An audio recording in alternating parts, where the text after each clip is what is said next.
Please, please help my son. My son is having a tough time at school because of her. He isn't himself anymore. I'm a ninja, not a babysitter. Just till graduation. I'll double the pay. Triple, if that's what it takes. He refuses to leave that school and it's eating him alive. If you're wondering why that man was almost on his knees, here's the deal. I'm Zoe, a ninja. His kid was probably getting steamrolled by high school life, and he wanted me to protect him. Cute, huh? But listen, I'm a certified ninja. What I need is top-tier chaos. So stick around. You won't believe what happened next. I was raised by Akora, who adopted me from the orphanage. And no, it wasn't all doom and gloom. The old man was a riot. He let me train like a warrior and goof off like a kid.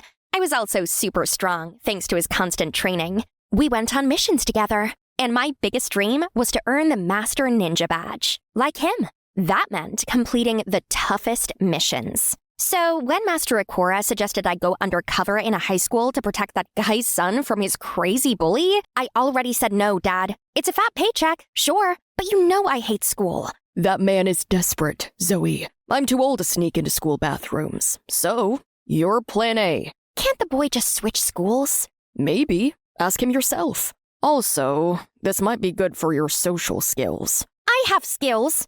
Socializing just isn't one of them. Okay, guys, I may have left out the real reason I didn't want this mission. Smells. I couldn't handle them.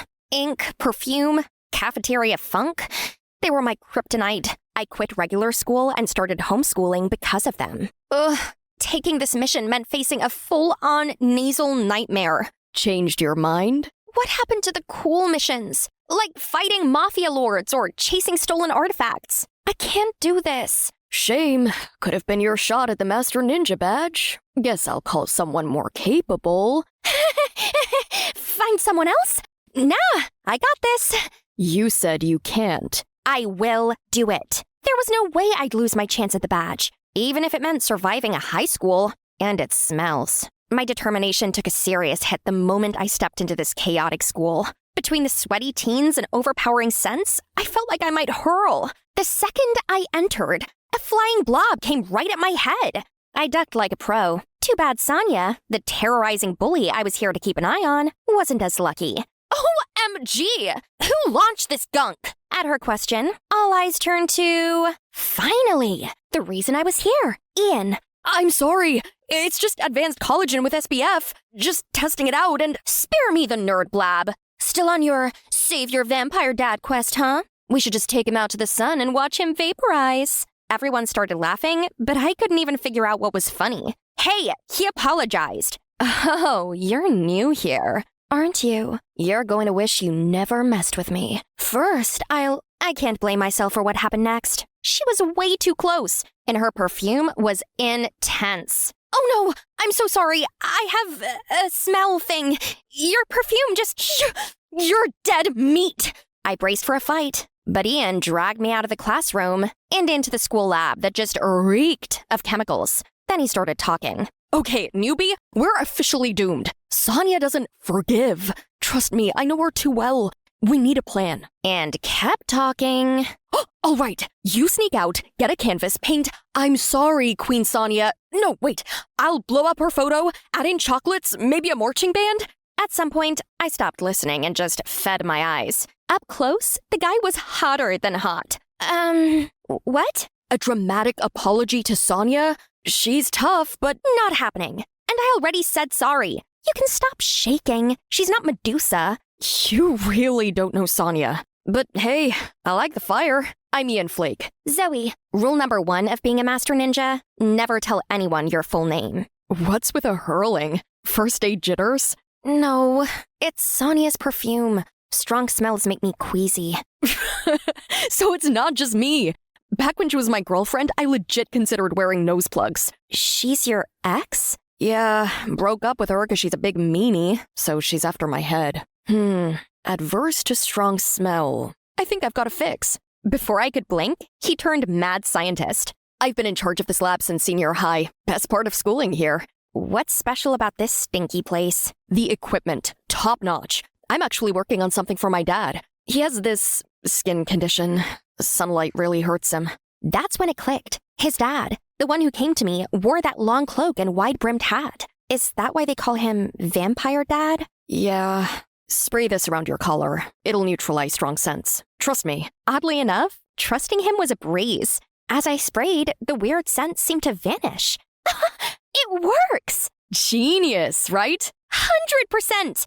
I happen to like geniuses. What do you say? Friends? Friends. Ian had no idea he just solved my biggest mission obstacle. Grateful, I vowed to have his back, both in and out of school, until he finished that formula for his dad. Sonia, meanwhile, seemed to have made her own vow to be my daily headache. Some days later, Ian and I were on our way to class when Sonia's minion dumped her drink on my shirt. What? Seriously? Oops, my bad. Maybe avoid oversized sweaters next time. Unless you've got body insecurities. Body insecurities? Huh! As expected, their jaws dropped. All those training sessions had sculpted my body into a work of art, if I say so myself.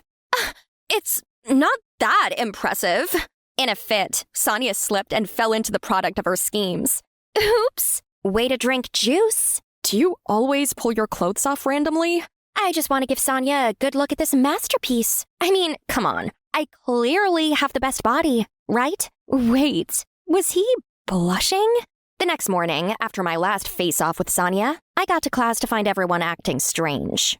I ignored it and went to sit, but Ian dived at me out of nowhere. Ian! What are you— Look at your seat! My eyes went wide at the glue-covered chair, and I didn't even have to ask who was the culprit. How dare you ruin my fun, Ian! Just stop, Sonia. If you want to keep messing with someone, pick me, but leave Zoe alone. Seeing Ian stand up for me made warmth spread inside me, but somehow that feeling scared me. Oh, I see now. First you give her your jacket, next you're saving her. You like her, right? Watch. I'll make you pay. She attacked, and I defended.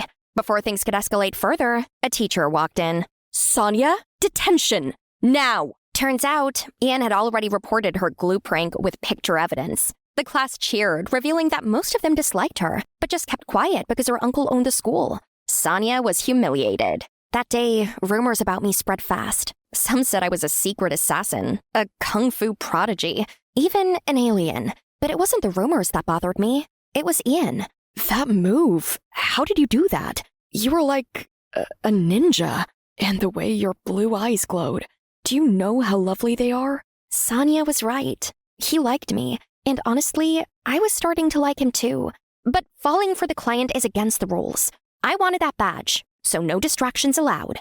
I know a little self-defense. I could teach you. Next time she tries anything, you'll be ready to kick her butt. If I can make him strong enough to fight for himself, maybe I could walk away without feeling guilty. But— What? No way, I don't fight. I don't hit girls. Or anyone.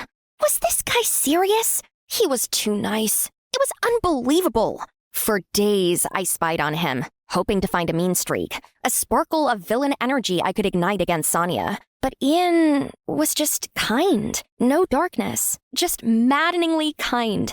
And that made it harder to fight the feelings growing inside me. Then, one day, Ian skipped school. Just one day without that dorky smile, and I lost it. I ran straight to his house after school. Told myself I was just checking up on him. But deep down, I was worried sick. His father, who hired me for the job, opened the door. And boy, was he shocked to see me. You're welcome. Relax, I'm on the job. Just checking in. Remember, he can't know we've met. Just then, Ian came out, ice pack pressed to his head. Zoe, what are you doing here? How did you— Your friend's here? Okay, I'm leaving now. Bye. Ian's dad practically ran away. I guess my presence was too intimidating or something. He invited me in for lunch, but watching him cook was like watching a kitten rustle a crocodile. Why did you skip school, and what happened to your head? Small home accident. Last thing I needed was Sonia mocking my swollen forehead. She'd say it's your second brain, and it's the smarter one. Wouldn't be the worst thing that's been said about me. You have to stay for lunch, please.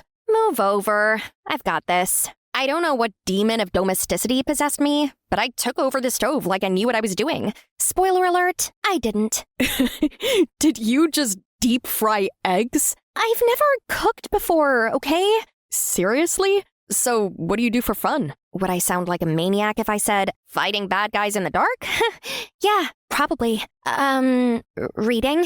You just lied. You don't have bookworm energy. Okay, that's it. We're hanging out this weekend. Despite my protests, Ian ate every bite like I'd made him a Michelin star meal. It was so adorable. True to his word, he took me out that weekend. Junk food, laughs. It was the best day of my teenage life. I forgot about everything else and just lived. So, you want to be a scientist? Yep, I want to make something everyone needs but never thought of. What about you? I'm still, figuring it out. Maybe modeling? You're stunning. Agencies would fight for you. Your eyes alone, they shine like blue bulbs. And just like that, he pulled me out of mission mode and into a daydream I didn't want to end. Until reality crashed in, leading to the ultimate showdown. A few days later, while trailing Ian, I saw him cornered by Sonia and her lackeys in an alley. You thought you could get away with reporting me, right? Leave me alone. Oh, crybaby Ian. Here's the plan. I'm smashing that car and pinning it on you. Next time, think twice before dumping someone like me. You're terrible. Go ahead, smash the car. I'll just say I didn't do it. The car belongs to my dad. You're looking at expulsion, job loss for your parents? Bad times ahead, Ian. Please, don't! My body moved on its own, catching the rock midair. Who are you? Your worst nightmare. Get her, boys! Her lackeys charged, but one look at me gearing up sent them running. What do you want? This was my moment. Time to end Sonia's reign and teach her a lesson. I just needed a bit of muscle show. Listen closely. If you ever bother Ian again, just as a little demo, I cut her fancy phone. My phone! Let that be a reminder. I'll ruin everything you care about if you mess with Ian, or anyone again. Here, at school, anywhere. Daddy!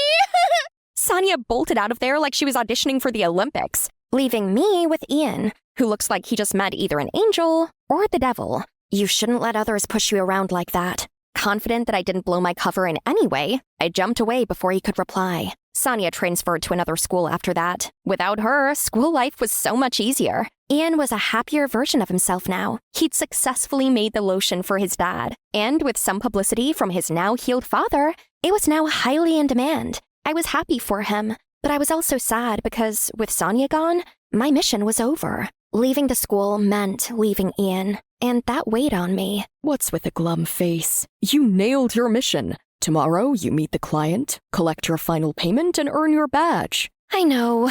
I have to quit school now. Oh, you like the school that much? It's not just the school. Ah, love. You've fallen for Ian. I couldn't even deny it anymore. I'm sorry, Dad. I know it breaks the rules. I didn't mean for it to happen. And now, I just feel weird. Like I was paid to care about him. I don't even want the money anymore. Oh, my sweet girl. That's not weakness. That's your heart growing bigger. Return the deposit if it makes you feel better. I'll arrange a meeting for you and Ian's dad tomorrow. Thanks, Dad. Though I was rejecting the payment for the mission, I had no plans to confess my feelings to Ian. I felt he would never accept my lifestyle. Ian's dad agreed to meet me by the lakeside. But as I approached, I wondered, why was he still wearing that cloak? Wasn't he healed already? I didn't get the chance to ask. I heard you didn't want the money. Why, Zoe? I can't accept it, sir.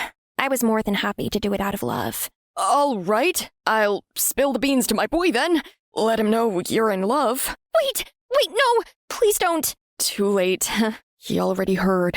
When he turned around, my heart nearly somersaulted into the lake. Ian, how in the world? You didn't close your eyes the night in the alley. I told you, your eyes have a sparkle I've never seen before. So, what are you?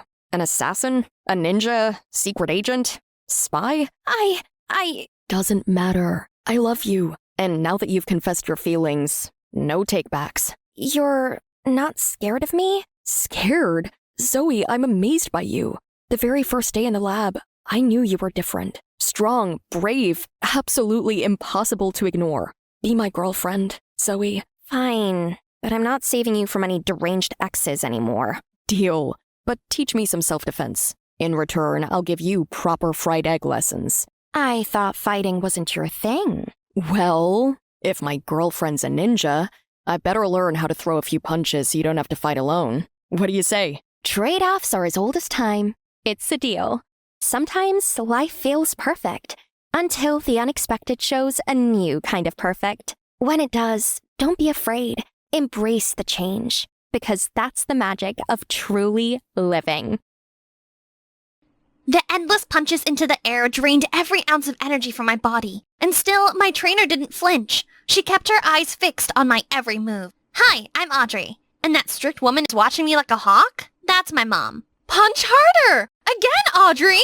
Mom, I'm tired. Can I have some ice cream? Right now, I am not your mom, I am your enemy. Now punch harder! Startled, I quickly started punching the air again, just to keep her satisfied. I was raised by a mom who was very strong, rich, and super strict. She guarded top politicians for a living, but she guarded her heart even harder. She said my father was a gold digger who scammed her, and ever since, Mom hasn't trusted people. She didn't just learn Taekwondo, it was a part of her. I remember one time when we were walking home, a thief reached for her phone. In a blur, she flipped into the ground. Calm, precise, brutal. And she also wanted it to be part of me.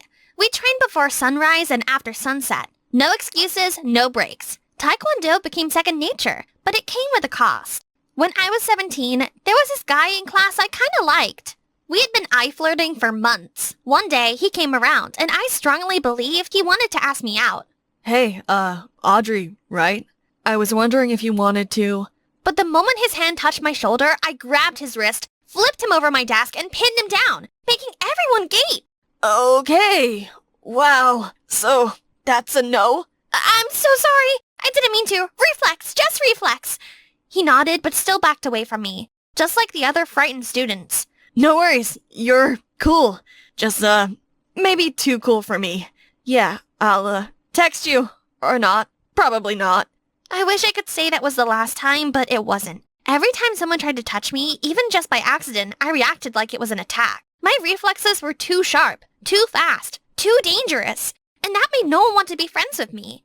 So one day, I decided to be brave and just tell Mom what was really going on inside me. Mom, I want to stop Taekwondo. What nonsense are you talking about? Because everyone's scared of me. My body reacts before I can think. You want to quit? For friends? Yes, I'm tired of being alone. You don't need friends. You don't even need family. Power and money. That's all that matters. So, you don't even need me? You don't even love me, Mom? Or am I just another disposable soldier for you? Mom didn't say a word, just turned away sharply, and I stormed out without looking back. That's right. Why would she care about a useless daughter like me? After that day, we hardly saw eye to eye. Luckily, there was one thing that brought us together. Our shared love for food. Mom could eat for 3, and I could cook. Just perfect. I would watch cooking tutorials of celebrity chef Stephanie Roosevelt at her restaurant. Cooking was my passion, just like it was for Stephanie. I dreamed of owning my own restaurant after culinary school. But one day, I realized that Mom had other plans for me. Eating your meals always makes my day. Thanks. Mom, you've never asked me what I want to do in the future. I don't need to. What do you mean? Anyway, I have applied to several culinary school? Just because you can cook? I love it. I see how you light up when you eat my food. I want others to feel that too. Be a chef just to serve others your whole life? Don't be ridiculous. But it makes me happy. Don't stress about it.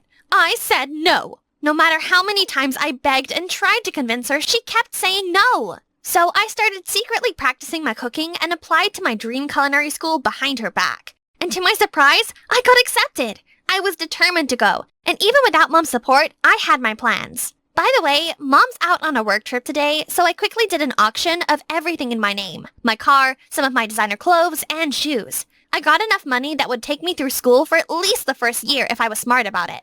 And with that, I left for my new life. I got an apartment, but moving wasn't a walk in the park. Mom was relentless with the messages. You're so ungrateful. Don't come crawling back when you realize how tough it is out there. Audrey, please, where are you? I missed her, but I couldn't go back to that life. She wouldn't let me pursue my dreams. I had my peace of mind here.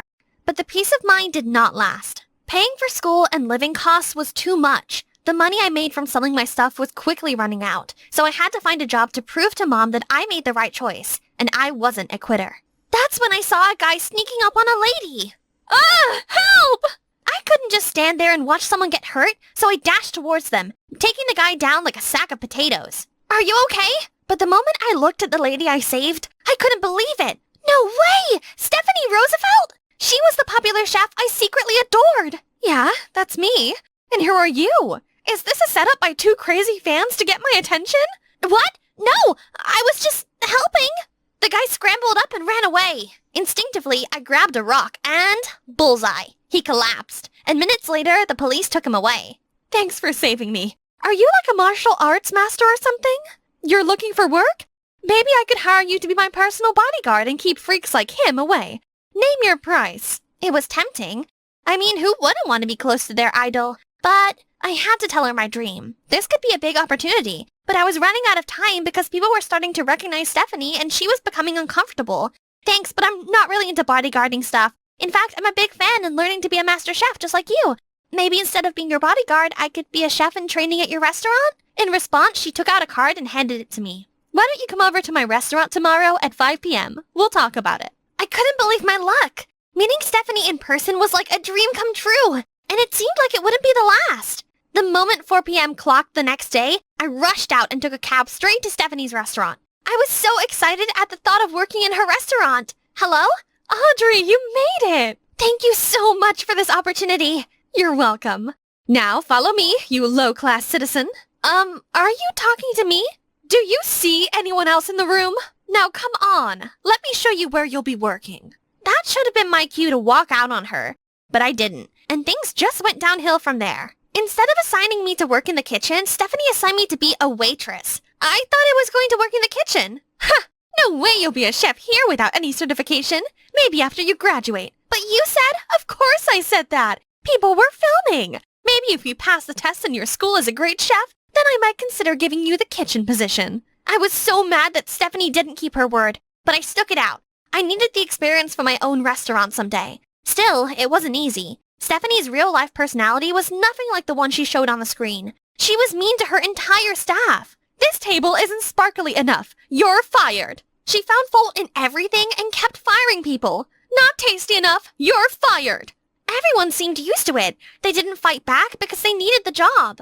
But soon, I couldn't keep my cool anymore. One day, I went to sign off after my shift and walked right into her throwing a glass of juice at Aurora, the youngest waitress at our restaurant. I said orange juice, not pineapple. I knew she was strict, but this kind of rudeness was too much to take. The image of my idol shattered into pieces. Does that justify throwing juice at her? You can't treat people like that. Who are you to tell me how to treat my staff? You want some juice too? She threw the rest of the juice at me, and again, my overactive defensive reflexes were activated. The juice returned to the owner in grand style. No thanks. You're fired! Both of you! Don't bother firing me. I quit. I'm done working for you. Even though I got fired, I left the restaurant as a hero in the eyes of my colleagues for standing up to Stephanie.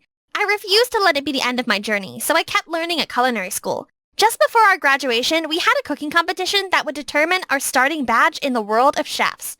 But I didn't know that the real nightmare was about to walk through that door. So for this competition, you will have 3 judges to test your food and pass judgment. One of them is... I wanted to faint when I saw Stephanie was one of the judges. Stephanie Roosevelt, CEO of Hungry Bear Diner. She'll be judging your presentation. My heart was racing. I could definitely feel her sabotaging me, trying to ruin my chances of graduating. What could I do? Your time starts now. I did my best to not let the tension I felt with Stephanie around show. The clock ticked as each contestant prepared and I gave it my all. Soon we had to start dishing out our food. When no one was looking, I slipped off my apron, praying the plan I had just cooked up would work. Time up! Leave the room. Everybody, Stephanie will now go in and check your presentation. All students filed out behind the instructor, and I was the last to leave. Suddenly, I remembered I'd forgotten something. Oh no! I forgot my apron! Please let me go get it! Hurry up before she gets here. I rushed into the room looking for something that didn't really have to do with my apron. Then I slipped back out just before Stephanie went in, hoping that what I did would be enough to save 2 years of sacrifice and hard work. From someone so petty. The moment she was done checking the food presentation, it was time for the judging proper. When it got to my turn, the judges spat it out the moment it touched their tongue. What is this? Irish lamb stew with, we have eyes! We're asking why it tastes like you dumped an entire salt shaker in there! Are you trying to poison us? I took one look at Stephanie and I knew she was behind it. However, I had my own card to play. I never added this much salt to my food. And how do we know that? I saw this coming, so I made a backup dish. The whole room burst into chatter as the judges began tasting my new dish. Whoa, this is delicious! Impressive blend of ingredients. How did you? Surprised? Going back for my apron was just a cover. I hid an untouched plate of my food, just in case someone tried to pull a stunt. And guess what? You didn't disappoint. I didn't do anything. That's a serious accusation, young lady. You better have evidence? Oh, I do. When I said I went back for my apron, I had dished an extra plate. Yes, but I had also crawled into the vent and planted my phone there to record whatever she did during her presentation check. Everyone was shocked when they saw evidence of her foul play. You tried to ruin this girl's meal? The room exploded with chaos as reporters rushed in to interview Stephanie. And just like that, the sweet, angelic Stephanie Roosevelt was exposed for the witch she really was. I didn't win first place, but I did win second. And most importantly, I proved I belonged in this world. With some of the prize money from the competition, I opened my own restaurant right after graduation. I hired every ex-employee of Stephanie's who was ready for a fresh start, and I felt things couldn't get any better. But on the restaurant's opening day, heaven had one more surprise waiting for me. Something far more meaningful than I ever imagined. Mom! Audrey! I saw the competition on the news. You were incredible. I'm sorry for not supporting your dreams. I just wanted to say I'm proud of you for following your heart, and I miss you. Was I hearing right? This was the same woman who used to say emotions were distractions and that money was everything. But before I could even respond, a masked thief rushed into the restaurant.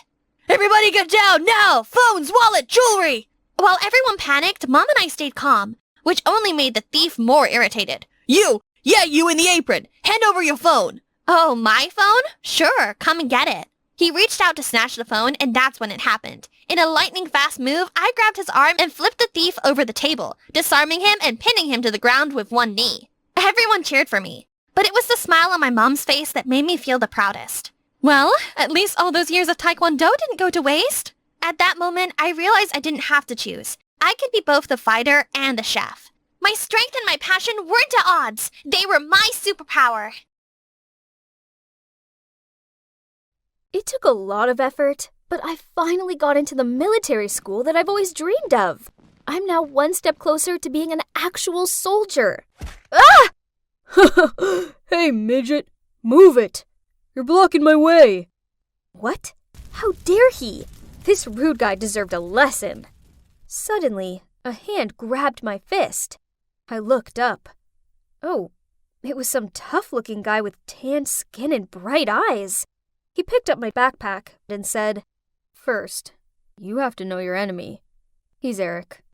Before I could reply to this boy, he walked off. At that moment, the siren sounded, and I quickly got in line.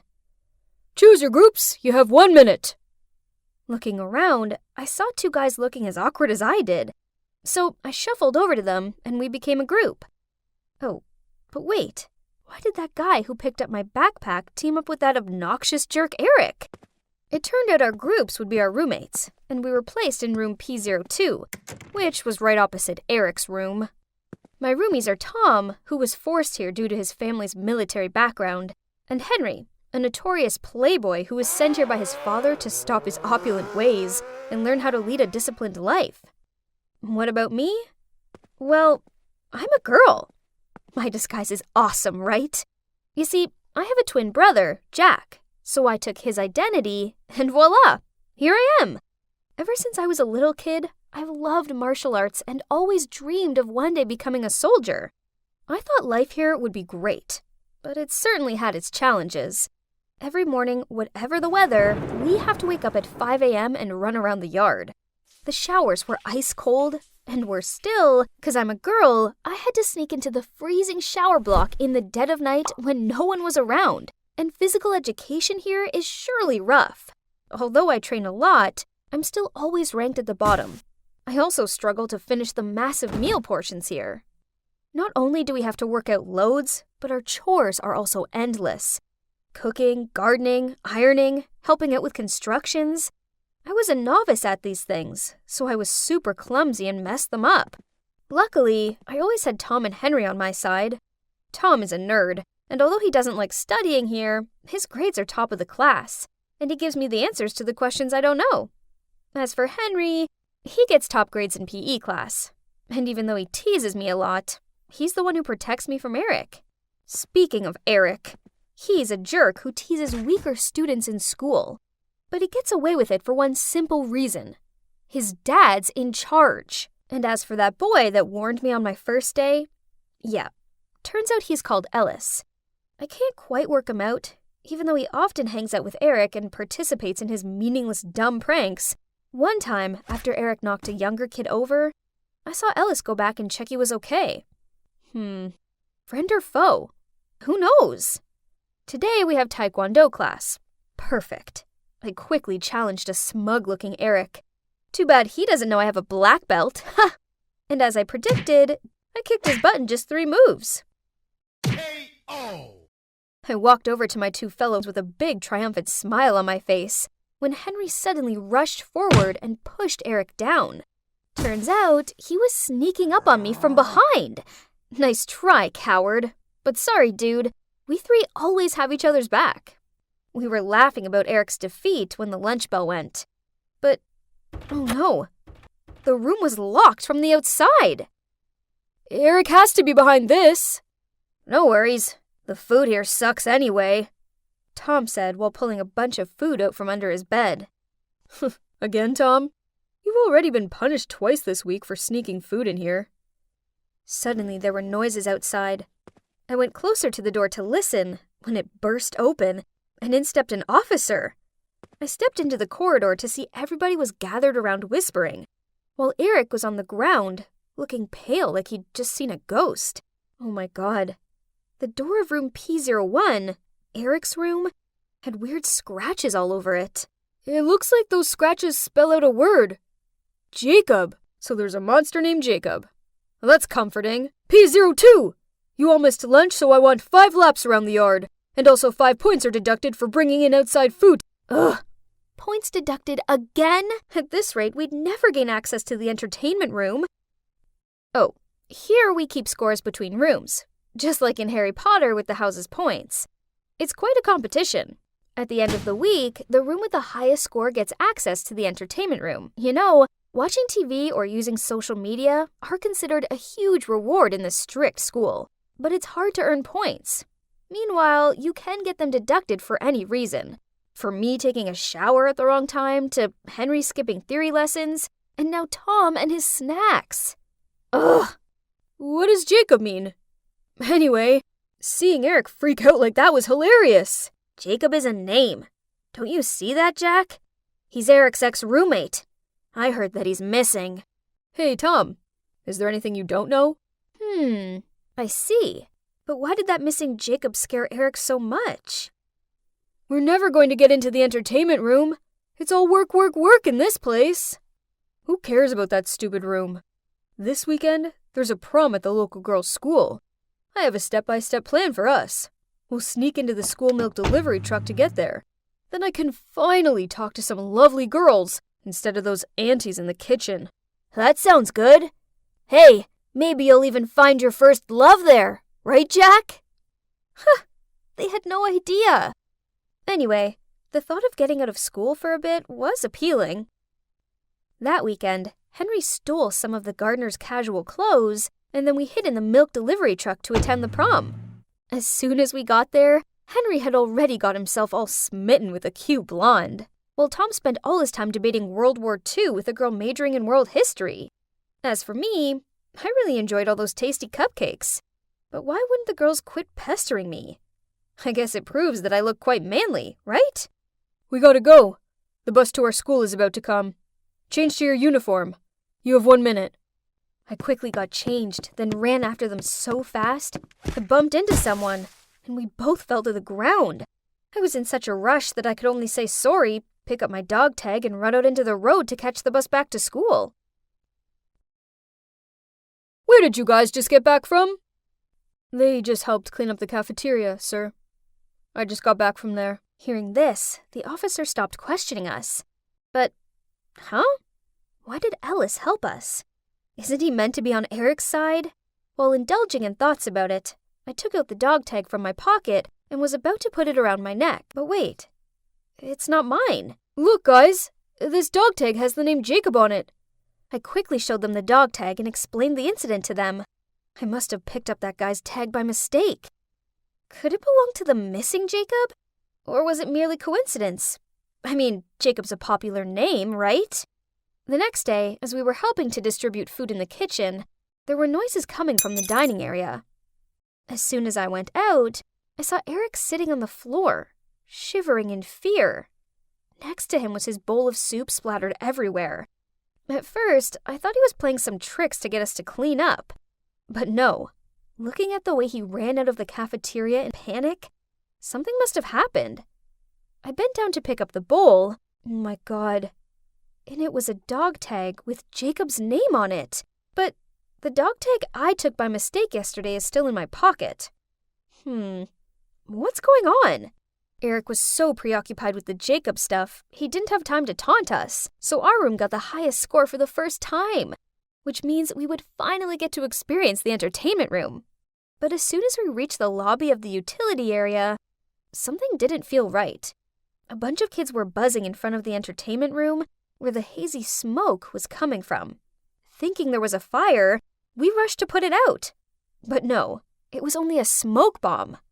Inside the entertainment room, Eric and his friends were fainting. People splashed water on his face, but as soon as he woke up and saw the words Jacob burned black on the wall, he blacked out again. Huh? Who did this? Was it Jacob? Was he not missing after all? Today we have PE, but I'm on my period, so I made up an excuse to go to the school's infirmary instead. On the way, I happened to see Eric with his group of friends. I think Jacob's spirit is back to take revenge on me. You know, that time? I locked him in the old warehouse and he just disappeared without a trace since then. Is it possible that he was... Stop talking nonsense. Maybe someone who knows what happened in the past wants to mess with you. I even took his clothes away. Oh God, he would surely want to haunt me. Oh my gosh, it all made sense now. Suddenly a large hand muffled me, then dragged me away. You better shut your mouth and keep this a secret. It was Ellis, Eric's sidekick. What a faithful servant. What if I don't? Especially since I met Jacob. What did you just say? You don't believe it? Here, I bumped into someone, and he dropped this dog tag. As for the one in Eric's soup bowl, I think it's just a fake. Ellis trembled as he took the tag from my hand and quickly left. Was he going to snitch on Eric or something? That night, while I was having dinner, Eric was back to jerk mode again, and he dumped his leftovers on my tray. The two sides clashed, and we all ended up with an hour's detention.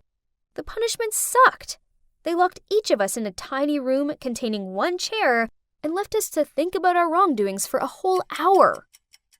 The next morning, the officer knocking on the door woke us up. Eric was missing, and we were the #1 suspects. This was ridiculous. What did his disappearance have to do with us? I told Henry and Tom about the other day when I overheard Eric and his friends. So Eric teased Jacob, so now he'd returned for vengeance? Feeling suspicious, we snuck into the school's abandoned warehouse. Yup, there was Eric all tied up and with a rag in his mouth. It's Jacob! His spirit has returned! He wants to harm me! Help me! Huh! Look at that arrogant Eric being all scaredy-cat. Call me Captain. No. Call me Farther. Then I'll let you go. Tom and Henry burst out laughing. But Eric just stammered and then everything started to go blurry. Then I must have blacked out. When the three of us groggily came round, we saw that the only thing left there of Eric's was his uniform. As soon as we got back to school, we heard from the others about how Eric had appeared in just his tighty-whitey. Everyone gloated to see the overbearing Eric lose his face. From now on, he wouldn't dare tease anyone again. But this was the exact same way Eric used to pick on Jacob. So, Jacob did this? Was he back? Actually, I already knew who was behind all this. You dropped this at the warehouse, right? Ellis looked at me surprised and asked how I knew. We actually snuck into the main office to find information about Jacob, before we got to the warehouse. And as soon as I saw his picture, I knew right away there was some sort of close connection between Ellis and Jacob. Call it twin senses. It turns out that Jacob was Ellis's brother. During his time at this school, Eric made his life a misery. But everything was kept a secret because Eric's the principal's son. So Ellis enrolled at this school to get answers. Ellis took the dog tag back and handed over a picture of me with my twin brother. And this must be yours. I picked it up on the first day of school when you dropped your backpack. You remember? Oh my God. Was this for real? I snatched the photo and quickly put it away when I saw an officer approaching. We should get to know each other better, right? Since we both know each other's secrets. What? Hey guys, Private Davis here. Yep, Taylor Davis, the girl who secretly disguised herself as her twin brother to attend an all-boy military school. In the last part, I had to deal with my fair share of challenges, but having Tom and Henry, my two best pals by my side, made things way easier. But still, there were problems my two comrades couldn't help me with, such as this situation right now involving Ellis, finding out about my real identity. Not that I'm interested in your mess, but I need to find my brother Jacob. So let's make a deal. I'll keep your secret if you help me find him. What? How am I meant to find a guy I don't even know? To my surprise, Ellis then truthfully told me his story. Turns out, he came to this school for two reasons: to punish those who picked on Jacob and to find clues about his disappearance. Meanwhile, I coincidentally met this Jacob guy outside of school and found his dog tag, so I was the only lead he had for now. But could I really trust this guy? I mean, just look at what he did to Eric. If you don't want to do it, then I can go to the principal's office. Okay, so what? I found the dog tag while we snuck out to a local girls' school. That's all I know. If you spill my secret, I won't let you find your brother in peace either. So you better know a way to take me to that school. I'll pick the time to make a move, and you just try your best not to get caught.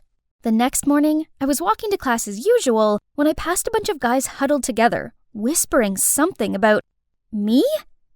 Huh? Wait, did Ellis reveal my identity to everyone? Such a fraud! I ran to find him, but accidentally crashed into this boy called Finley. I helped him up as the whispers around us got even louder. Guess you're one of the alleged suspects too. Finley then told me that yesterday, someone discovered a box that looked just like a pack of candy in the bathroom, but inside were a bunch of tampons. So now the students thought there was either a pervert on campus or that one of us was secretly a girl. And according to them, anyone who never joined the public shower was suspicious. Oh no, what if they found out the tampons were mine? Guys, hot girl alert! Everyone immediately forgot about me and flocked to him. The buzz on campus was that an inspection officer was staying here for a few months, and he'd brought his beautiful daughter Ivy along with him. People said she looks like a fairy with this ethereal vibe. Just then the inspector, Ivy, and his group stepped into the hallway. I watched them all drool over her. Poof, please. Anyone would think they'd never seen a girl before. She walked past these silly boys with a smug smile, but as soon as she caught sight of me standing there unfazed, she froze to the spot and stared straight at me. What? Was I supposed to show off my smitten face too? Dad, I need someone to show me around school. Can I take him? What? Why me? I couldn't even say anything as the principal had already agreed. Come on, let's go. Oh, you're so muscular. Ew, gross. Later on, she shooed Henry and Tom out of the entertainment room just because she wanted to spend time alone with me. Another time, when we were about to do our cleaning duty, Ivy popped out of nowhere and asked me to go hang with her. She even stopped two guys passing by and did her whole fluttering eyelashes routine to persuade them to do my cleaning duties instead. Ivy, I appreciate your help, but we all have our chores to do. This isn't fair on the others. Don't you get it, Jack? I did all this because I want to be close to you. I like you. I think you'll be better suited to someone else. Then I ran out of there, leaving everyone behind stunned at my harsh rejection. For the next couple of days, Ivy was furious and looked at me like she wanted to tear me to pieces. And the whispers started circulating again. They said that refusing a girl as beautiful as Ivy meant that I must have not had any interest in girls. Or even worse, I probably was a girl myself, and I was the one who dropped the tampons in the bathroom. Gosh, this was bad. That night, as usual, I just stepped out of the communal bathroom after a late-night shower when someone suddenly dragged me into the equipment room. It was Ellis. What's going on? Just then, footsteps resounded from the hall. I held my breath as I anxiously waited for them to pass by. Phew, that was close. Turns out, that afternoon, Ellis heard the officers discussing security tightening, especially in the student communal bathroom area at night. So he waited for me outside and hid me just in time. He saved me. We tried to sneak through the new building close to our dorm, but unfortunately bumped into Ivy. What are you doing here? Trying to sneak out, huh? Officer! It's not what you think. Jack came here to confess his feelings to you, right? Jack? Oh, yes. I think I'm fond of you. Oh yeah? Then why did you refuse me the other day? He was just too insecure. I mean, you're quite the catch with your high-up dad, while he's just a private. But he can't ignore his feelings for you any longer, so... Ugh, cringe. But it worked, as Ivy looked so moved and lunged forward to hug me. Then I guess we officially became a couple? And as Ellis planned, the rumors about me being a girl were replaced with jealous gazes. Now Ivy followed me to every class, every break time. I barely had any time alone. This tactical combat course was my only chance to get away from her. We had to go to this warehouse to practice saving a mannequin captive. I was focusing on the mission, but still got caught by an enemy. Wait, it was Ellis? He seemed agitated and told me we needed to leave this Friday afternoon. As we were discussing how to sneak out of school, why do you need to meet up? We almost jumped out of our skin. Ivy! Why are you sneaking up on us? What did you hear? Just you asking my boyfriend out? Oh, I see what's going on here. You like Jack, don't you? Weirdly, Ellis seemed flustered. He was sweating and mumbling out nonsense. Was he that scared of Ivy? Suddenly, Ivy grabbed my collar, trying to kiss me? Panicked, I shoved her duck face away. Just in time, the siren went off, signaling the course was over, so I ran out of there. To avoid Ivy, the plan changed to early Friday morning. I had to fake an injury to get out of class. Ellis and I met up at the back door, jumped into the milk delivery truck, and let it take us to the local girls' school. When we arrived, I led him to the school entrance where I'd found Jacob's dog tag. We spoke to some students, but no one knew who Jacob was, and people started to stare at us as if we were creeps. We were about to give up when this woman approached us. Why are you looking for Jacob? You look exactly like him. Turned out she's Mrs. Walker, a teacher here, and she knows Jacob. Her husband found him dazed and injured at the edge of the woods and took him in. His health got better with time, but his happiness didn't. So when prom came, Mrs. Walker told Jacob to go and enjoy the night, hoping he'd feel better. But he returned early and was only invested in this dog tag he'd picked up from someone named Jack Davis, since that was also the name of Jacob's favorite drag queen who performed at big theaters. This incident then gave Jacob a push to take action. He always wanted to live with his true self, but he'd been lost along the way. So he decided to venture to find Jack Davis, the role model that might be the only one who could help him now. He had parted ways with the Walkers to go on this self-discovery journey not long ago. On the way back, Ellis and I stayed quiet. I didn't expect Jacob to know my twin brother. Should I tell Ellis that I might know where Jacob went? But I couldn't just lead him to my home to find his brother, as my parents didn't know I'd disguised as Jack and joined this all-boy military school. If they ever found out about this, I could kiss my soldier dreams goodbye. When the truck stopped, I got off and was about to go back to the dorm when Ellis pulled my hand. You know that Jack, right? Is he your twin brother? If it's true, then please tell me where he is. I'm sorry, but I can't. I've got homework to do. Then I left as he called after me. The next day, I tried to avoid Ellis, but he was ahead of me. He was desperate, but I just shook my head. You selfish fraud! Right away, Tom ran to stand between me and Ellis while Henry defended me. What, you want to become the next Eric? Get lost, you jerk! Oh no. I tried explaining to them that Ellis didn't mean any harm, but they didn't listen and just pulled me away from him. I felt so bad. For that whole day, I kept thinking about what had happened. Ellis was right. I was selfish. He might never see his brother again because of me. I had to go help him. But when I got to his room, his roommate said he'd already taken his annual leave to go find his brother. Oh no. He must have figured out my home address somehow. I gotta go home, but how to get out of school? It wasn't milk delivery day. As I was thinking, Tom and Henry approached me, asking why I was acting so weird. This was it. I guess I shouldn't lie to them any longer. Guys, I have something to tell you. I'm actually a girl. Then I told them why I came here in the first place, how things got entangled with Ellis, and now he went looking for my house as his brother might be there. I waited for them to be mad, but instead, they smiled gently at me. That's a pretty big secret to carry. Girl or boy, this changes nothing. You're still our friend. They were not angry with me. I felt so relieved knowing that I didn't have to hide anything from them anymore. Now I just needed to figure out a way to go home. We can handle this. Go wait near the back gate. And I did. Just in time, the fire alarm went off, and all officers guarding the gate ran to that direction. A few seconds later, the back gate suddenly opened and the CCTV went off, and I just slid through easily. Luckily, I arrived home before Ellis did. My heart was pounding when I knocked on the door. Then Mom and Dad opened it. Needless to say, seeing their daughter dressed as a boy soldier was a huge shock. I quickly explained to them how I'd secretly taken Jack's place, and their faces kept turning darker and darker. How could you lie to us, then illegally enter an all-boys military school? What were you thinking? Right then, Jack, my twin, rushed down the stairs. He immediately got what was going on and backed me up. Mom, Dad, this has been Taylor's dream ever since she was little. This is dangerous. If you get caught, you could be sent to a juvenile center. Pack your bags and quit the school right now. In that heated moment, Ellis barged in. Jacob? Jacob! Are you here?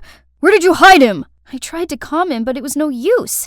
The whole scene was chaotic. Then suddenly, he stopped dead, staring at the stairs. Huh? Someone else was here.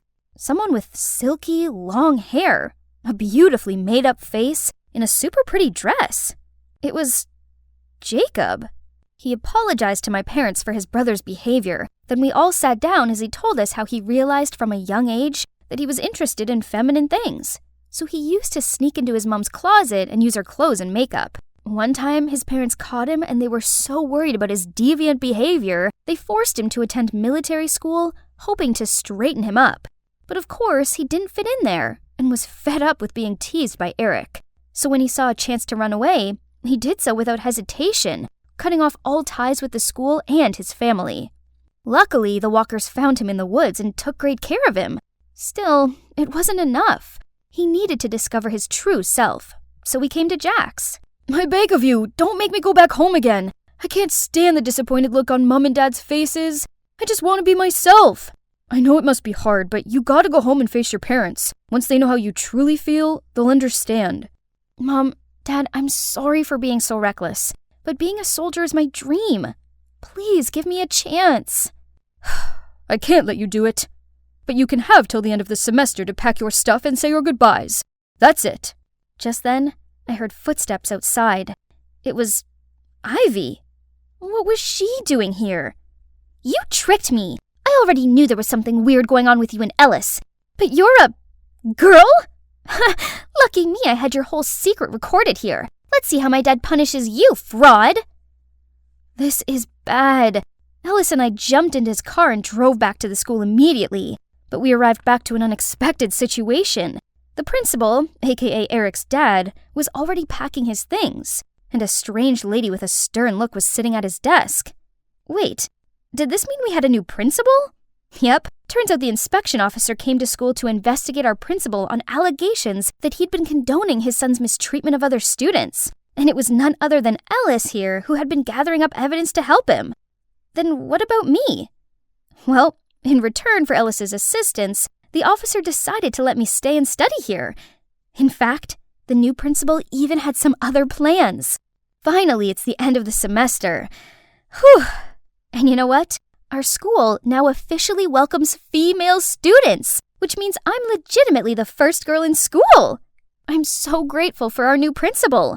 Meanwhile, me, Henry, and Tom are still the best of comrades. Obviously, nothing could ever stand between us. And of course, my parents are okay with me staying since I don't have to hide my real identity anymore. About Jacob, he actually listened to Jack's advice and went home to talk to his parents. They were shocked to see him like that. But as he poured his heart out to them, they decided to slowly accept the real him. As for his brother, Ellis, we went through a lot together, and now we're best friends. There might be some sparks between us, though, but I don't know. Let's just wait. I was wandering in the forest edge to amuse myself when I realized I got totally lost. What's that sound? All of a sudden, a blur of golden and black spots leaped towards me. I'm doomed! Guys, I'm here in Africa on vacation to support my parents with their new reality show. Oh, duty calls. See you later, Moaz. Hi, I'm Vivian, an influencer from Aachen, Germany. My mom and dad are actors, which does have some perks. They gave me everything I wanted. Branded clothes, supercars, fancy phones. Except for one thing. Their time. Christmas, birthdays, graduation ceremony. Whatever the occasion, they missed it. My friends thought I had the perfect life, but my only wish was to be picked up at school by my parents once. I was hoping this trip would be different, but it seems nothing has changed. They seem to have forgotten about their daughter's presence. Duh. That's why I always had to rely on strangers' attention like this. Being here alone was so boring. So I decided to amuse myself by live streaming in the forest edge. Hey viewers! Oh crumbs, I only have one signal bar. Hang on. Looks like I wandered further than I meant to. No worries. What's that sound? All of a sudden, a blur of golden and black spots leaped towards me.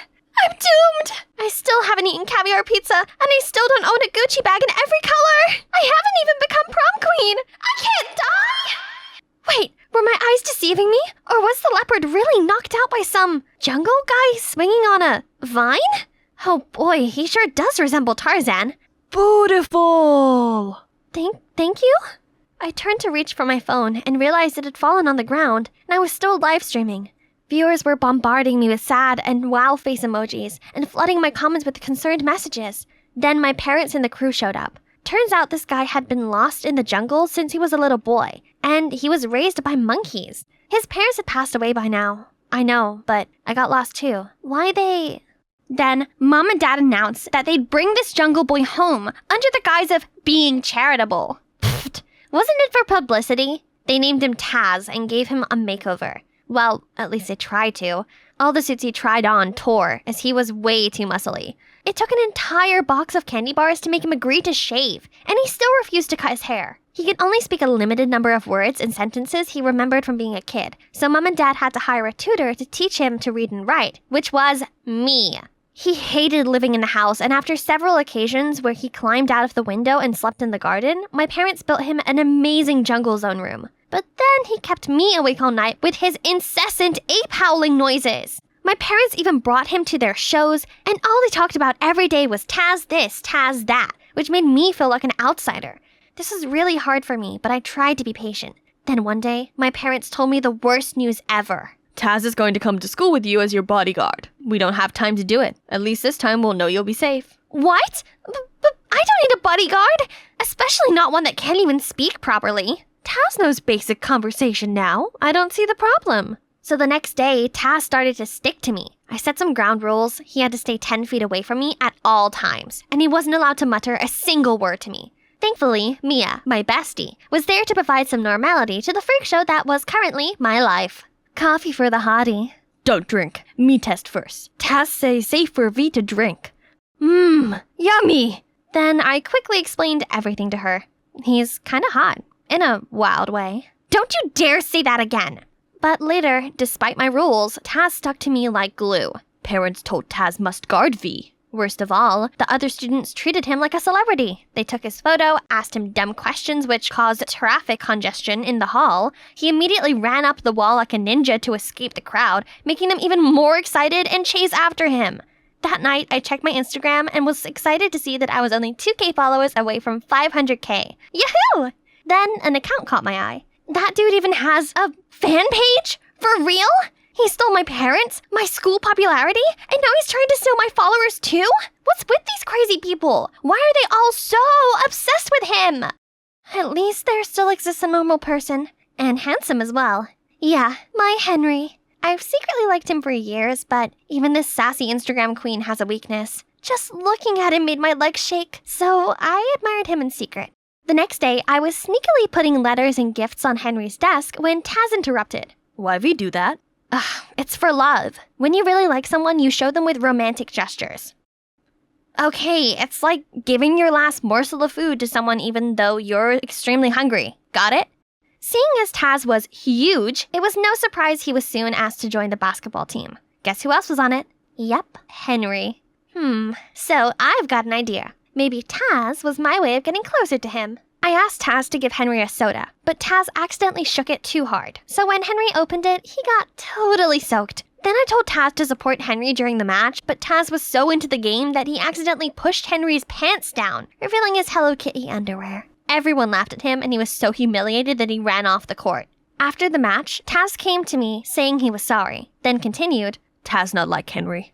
I decided it was better to separate Taz and Henry before he ruined everything. All right, so I think it's best if you quit basketball. But Taz likes basketball. No big deal. I can ask my parents to build you a private basketball court and play with you? But from now on, you'll have to listen to me. The best ape ever! Shh, stop saying silly things. Taz seemed so grateful for his new basketball court that he started caring about me more. He brought me an overload of fresh fruit, a bit too fresh, and checked it on whenever I was sad. I had just been at ease for a while before Taz was messing around again. I had a movie premiere to attend and was about to change into my stunning Versace dress, only to discover it had been swapped for a dress made from actual leaves. Green! Beautiful, she said. Luckily, I managed to arrange another dress just in time. But at the premiere, when the press interviewed me, Taz appeared. The best ape ever! I was so embarrassed. I turned bright red and forgot my words. Thanks to Taz, I became a netizen laughingstock. I swear that I would pay this back, and my chance finally came. The audience loved Taz, but big crowds freaked him out, and he always tried to find a way to hide. During one press conference, I saw him run off frightened, so I followed him. Hey Taz, is there a place that will make you feel better? I can take you there. We take Taz to jungle? Taz happy.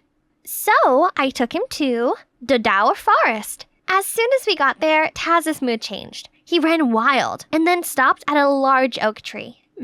Why letters? This is the bridegroom's oak tree. Local people like to leave love letters here. Then we sat down under the tree and Taz looked so upset. Taz not like bright light and flashes. That's okay. We can just chill here, right? Great. Seeing Taz leave the show on his own, then surely Mom and Dad wouldn't like him anymore. Only, when we returned home, my parents weren't furious with Taz, but with me. Vivian, you should be setting a good example for Taz, not just inciting and taking him away from important events. Can you stop acting like a child and think before you act for once? I shut myself in my room and I had a complete meltdown. Then I rang Mia to confide in her. Living with Taz is a nightmare. He has to leave. What do you mean?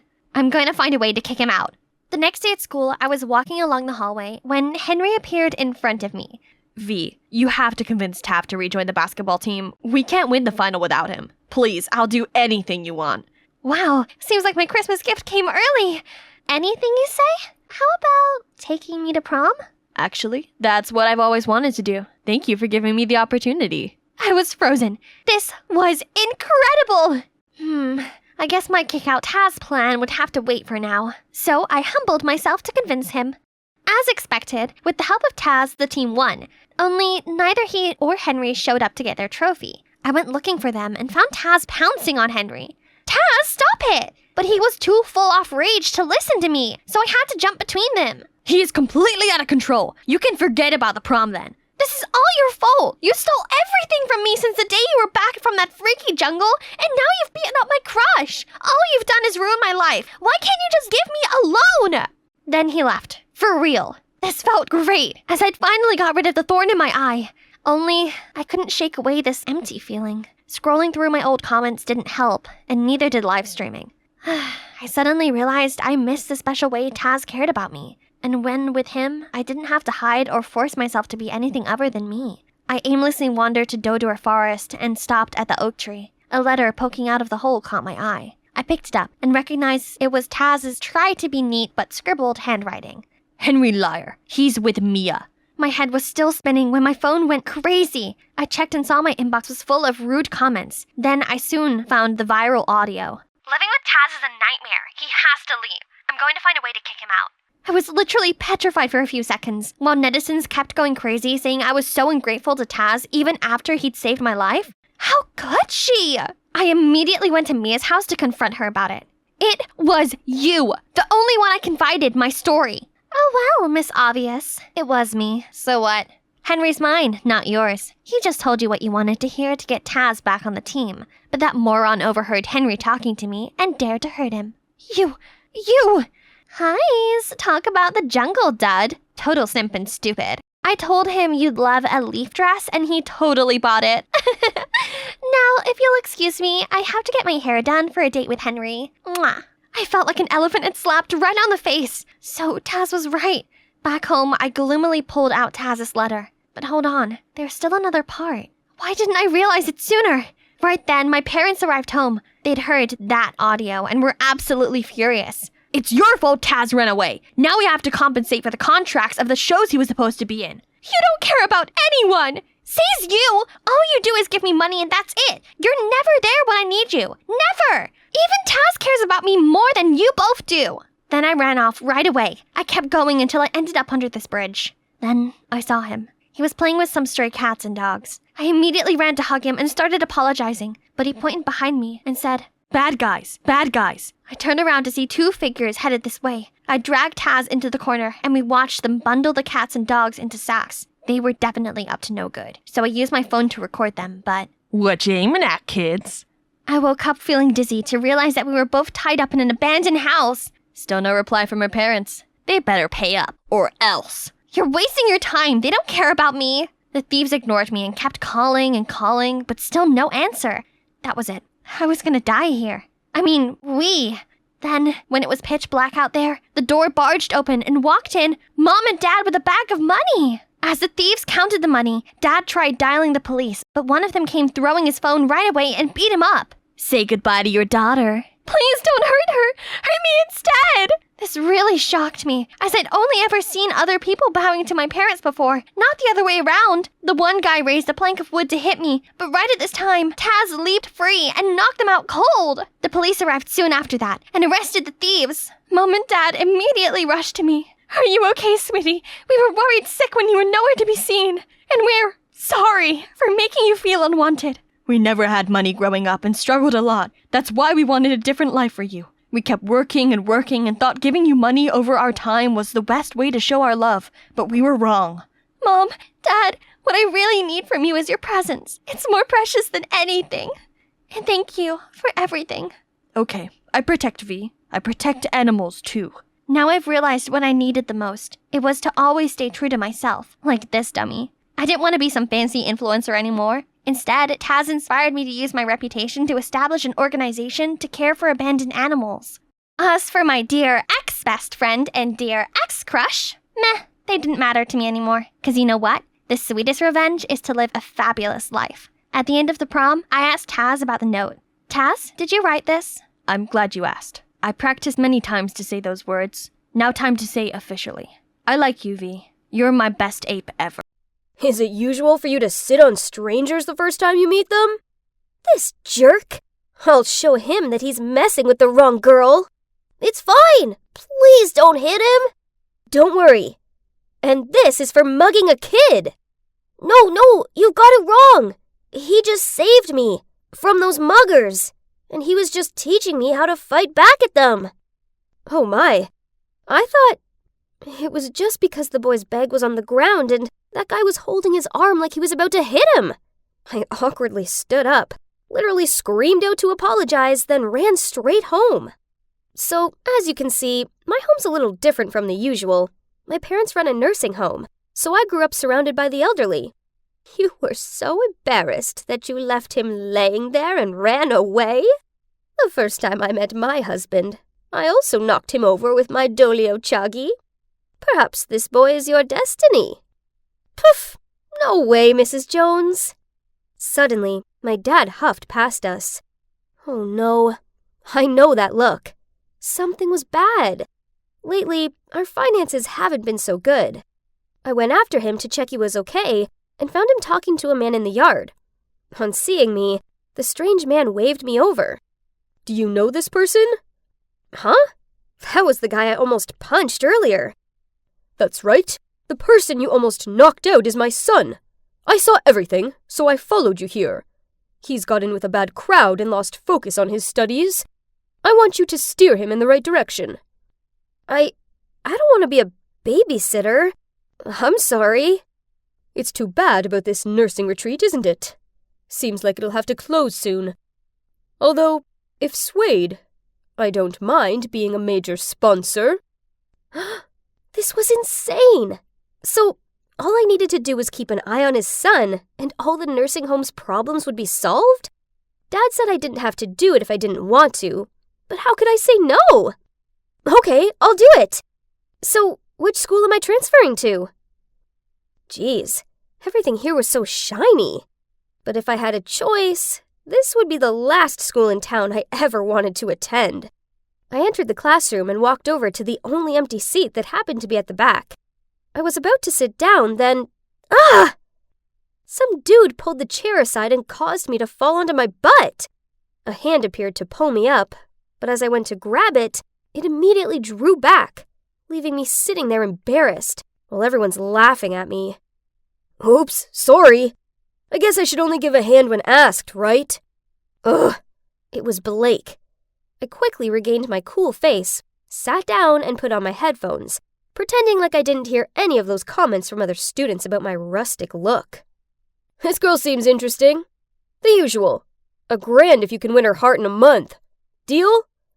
Blake glanced at me and sneered at the guy. Easy. Deal. So that's how it's gonna be, is it? Luckily, I hadn't turned my music on yet, hence why I heard the whole conversation. Let me help you get some extra pocket money then, Blake. And it didn't take him long to start implementing his plan. At lunchtime, he enthusiastically led me to the canteen, guided me to get food, and even asked the lunch lady to get me an extra portion of yogurt. Nice try. I was trying to enjoy my lunch when a shrill voice sounded out. Get up and get me some food. I want a cupcake just like yours. Now! Jeez, why did some girls think it was okay to treat guys like this? Frustrated, I went over there, picked up the cake from that boy's tray, and shoved it into her mouth. There, happy now? Poor thing, your arms must be so broken that you can't get food yourself. Let me feed you then. You're welcome. Are you crazy?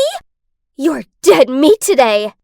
She raised her hand about to slap me, but I quickly dodged, causing her to fall to the ground. As for me, I calmly sat down next to the boy and had my lunch. Sorry for wasting the cake. You can have my yogurt if you want. He's Kai, my first friend at this new school. He's witty, smart, and has a seriously impressive academic record. He was actually here on scholarship, which explained why he didn't quite fit in, just like me. I noticed how Blake seemed rather annoyed and kept staring at me. I bet he was just fed up with being teased by his friends, since I just totally ignored him. Oh, but he didn't give up that easily. The next morning, he showed up at mine to pick me up, but I'd rather run 2 laps around the schoolyard for being late than share a ride with you. Then at school, he tripped me up and then reached out his hand pretending to help. But between you and the floor, I picked the floor. He even waited for me at the school gates with a huge bouquet of roses, but I just took one look at them, then started coughing. Are you allergic to flowers? Nope. I'm allergic to immature and boring people, like you. Then I walked off. Ugh, as if every girl was gonna fall for these lame tricks. This carried on for the next few weeks, but then one time, he approached me in the library while I was studying with Kai and handed me a necklace. I looked at it, then passed it back to him and turned to talk to Kai. Seriously?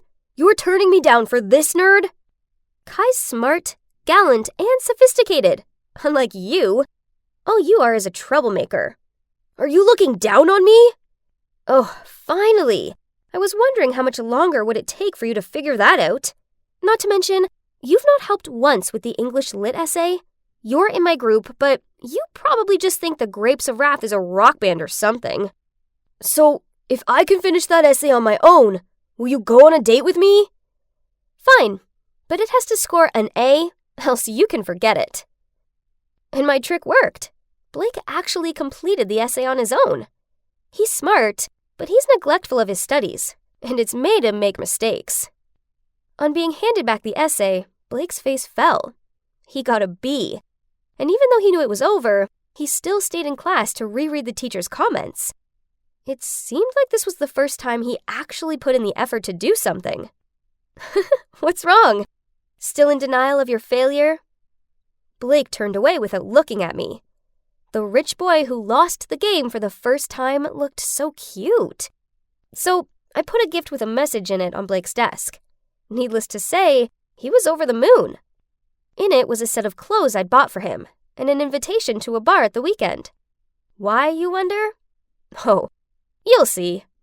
That Saturday night, Blake showed up in the outfit I had gifted him, and looked anything but pleased.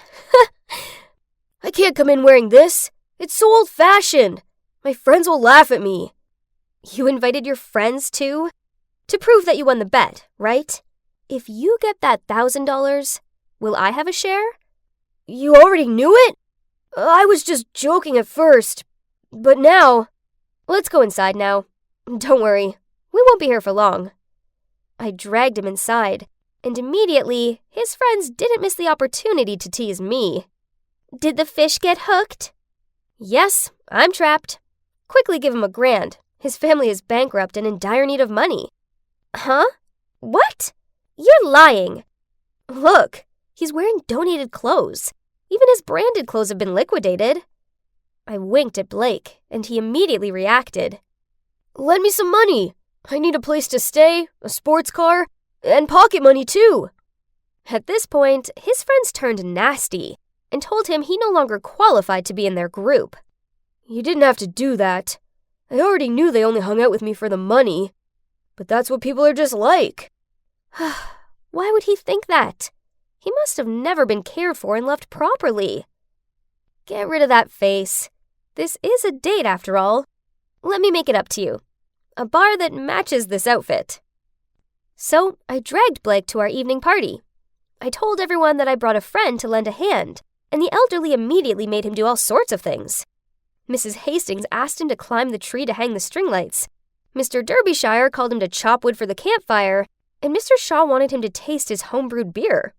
Then the next second, Blake's already sitting on the drum throne. It's been a long time since we had a young volunteer. That boy seems fine, doesn't he? I saw the way he looked at you. He's not suitable for me. I shrugged in response to her, and suddenly felt disappointed. Yes, I liked this different side to him, but we were still from different worlds. The next morning at school, I still saw Blake hanging out with his greedy friends. Looks like he hadn't learned his lesson. Frustrated that all my efforts were in vain, I swung open my locker. What was this note? Meet me at the library at 6 p.m. when everyone has left. I have a surprise for you. B. I shouldn't be like this, right? Waiting for him at the library for hours until everyone left, nervous and excited. But as soon as the last person left, the lights suddenly went out, and the library door slammed shut. What's happening? Could it be that the note wasn't from Blake? I screamed out of fear. That's right. I may excel at martial arts, but I hate the dark. With a shaking hand, I dialed the phone to call Blake, and then slumped down in fear and sobbed. At that moment, the sound of the door unlocking startled me. As soon as the door opened, I quickly ran to hug Blake. Are you okay? I can't believe Chloe did this. I told you not to get near them. Huh? This wasn't Blake's voice. Freya, are you okay? Oh my god. It was Kai who opened the door to save me. But I thought that... I quickly let go of him, then ran away in embarrassment. That's strange. When I was in danger, the first person I thought of was Blake. Could it be that I really liked him? At that moment, the phone rang. It was my dad. Mrs. Jones had suffered a heart attack and needed surgery immediately. But the surgery cost was so much. Where could we get that money? Yes, Blake's dad. So I called him. Hello, is this Mr. Morris? Blake stopped hanging out with his friends and did his homework. I really need the money now. Please, it's urgent. Are you bringing me out to trade with my dad? My God, it seems like Blake heard all the conversation. So, I'm just your money-making tool? And all this time you've trained me as your pet? It's not like that! We'll talk later. There's no time for your selfish thoughts right now. I gotta go! I ran like crazy to the hospital.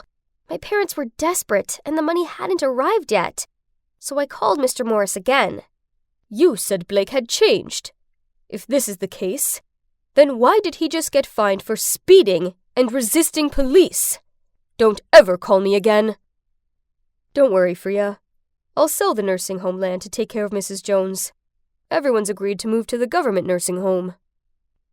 We sold our house, and now we live with Mrs. Jones in a new town. She's so much better now, but I do miss the other elderly people. Also, I miss Blake. I still keep in touch with Kai, and he told me that Blake has gone to some military school like his dad wanted. Well, that's unexpected from him. You should talk to that guy. Not about what you did, but confess your feelings to him. That will save you from regrets later. Then she patted me on the shoulder to comfort me, but I really don't have the courage to do it. I was feeling guilty. Mrs. Jones, you have a letter. Freya, look. It's the invitation to a nursing home concert. It's our concert, isn't it? Trembling, I took the invitation. What is this? I pushed Mrs. Jones's wheelchair to the door of the nursing home named Sunflower. When we walked in, we all burst into tears. Everyone was there. This is all Blake's doing. He's such a kind boy. He found us and built us a dream nursing home. You and Freya were the surprise gift we prepared for him, but as soon as he saw the two of you, he ran away. Hearing that, I rushed to the gate. A car passed me. My gut told me it was him. I ran after it and shouted in despair, Blake, wait! I like you! I really like you! But the car quickly went out of sight. I helplessly slumped down on the street, tears streaming down my face, and I still muttered, I really do like you. What are you saying? Say it louder. I turned around startled. It was Blake. He was in his military uniform and smiling at me fondly. It's the country's fair day today, or as I like to call it, my winning day. See that huge plushie over there? It's about to become mine. Ready, set, and yes! Bullseye! I excitedly took the bear when it suddenly got yanked away by this crazy bull. Hey, I won that bear fair and square. But I saw it first. Now hand it over, Hobbit. Hobbit? I yanked the bear from him, but it ended up ripping in half. His girlfriend burst into tears, and now I'm like a red rag to him. He rushed towards me, and before I could even think straight, my fist took over. How many times have I told you, Angie? A girl doesn't just raise her fist and cause trouble like that. It was self-defense. He was gonna hit me, Mom. I'm done with this. Like father, like daughter. Why are you even bringing him up? He left us years ago, so let him stay out of our lives. Even thinking about him made my blood boil. I turned to the window, avoiding the look I knew my mom was giving me. When we got home, we found the door open. Something wasn't right. I quickly ran into the house and saw black shadows standing in our living room. Who are you people? What are you doing in my house? All hail our new leader! The lights suddenly came back on, and I saw them all bow to me? Angelina, I've been looking forward to meeting you. I'm Nick Mason, Mr. Bruno's right-hand man. My dad sent you here? From this day on, you will become our new leader of the X organization, on his behalf. You gotta be kidding me! For so many years, he hasn't cared about whether we live or die, and now he suddenly wants me to take over? And look at you all. This organization seems no good. Please don't misunderstand us. X organization was founded by your father to help the local people and fight for justice. But things took a horrible turn, so I'm afraid he's gone to jail for a little while. He's in jail? Oh, my head! Fighting for justice? That's why he's in jail now? Your father put the safety of the seaport local first. In doing so, he fell into the enemy's trap. You will understand him better if you accept his wish and become our leader. As much as I hate to admit it, I missed my dad. He once promised that he would skip his work and hang out with me on my birthday, but then he just disappeared without a word and has been quiet for the past 6 years. Until now. Darling, I have something for you. She gave me some old letters and a plushie bear, which I'd begged my dad to buy for me. She'd hid it from me the whole time, as she was mad at my dad for always risking his life for things that weren't any of his business. It turned out that my dad had still cared about me, even without me knowing. Mom, I've made up my mind. I hope you'll support me. So, my mom and I had a long journey to the seaport of the city where my dad's ex-organization was secretly operating. We walked into the market, then stopped at a large fish shop. How on earth does an organization have their secret base in such a crowded place? The most dangerous place is the safest one. Remember that. I remembered my dad used to say this to me when I was a kid too. This must be his crazy idea. Nick led me into a room at the back of the store and introduced this as the organization's base. So, this is where my dad used to work, and he'd still kept the same old hat all these years? Let's get to work. There's been a lot of theft going on in town lately. Every night, the thieves break into stores and steal everything they can. People are panicking right now, so we need to solve this as soon as possible. Isn't this the police's responsibility? If they were capable, we wouldn't have to get involved. That's why your father maintains this organization. Now you need to settle in a bit. I've arranged your accommodation and enrolled you in a local school. Remember, your identity is top secret. For the next few days, at 5 a.m. every morning, Uncle Nick got me up and took me to the port to tell me more about the thieves. However, he'd just joined the fish auction the whole morning instead of actually doing anything serious. So, I went somewhere else and pretended to talk to the fishmongers about the burglaries in town. At that moment, a guy in a cap that covered his face bumped into me. Hey dude, nice bracelet, but ever taught to apologize? Hey, take it easy. You're making a scene. Okay, maybe I should just behave like a normal schoolgirl here. Having to get up so early in the morning to go to the port also made me too exhausted to study anything. One morning I was falling asleep at my usual place when some noise woke me up. A group of gangsters was teasing a boy? Dude, I'm trying to catch some shut-eye over here. Shut up, loser.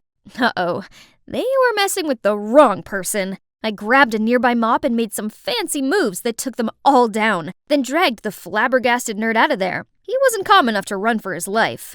This little guy is Killian. Ever since that day, he kept following me and wouldn't shut up about how strong I was, saying things like, I could never imagine a small person like you having such crazy strength. Or, they all pick on me, but you, Angel, don't.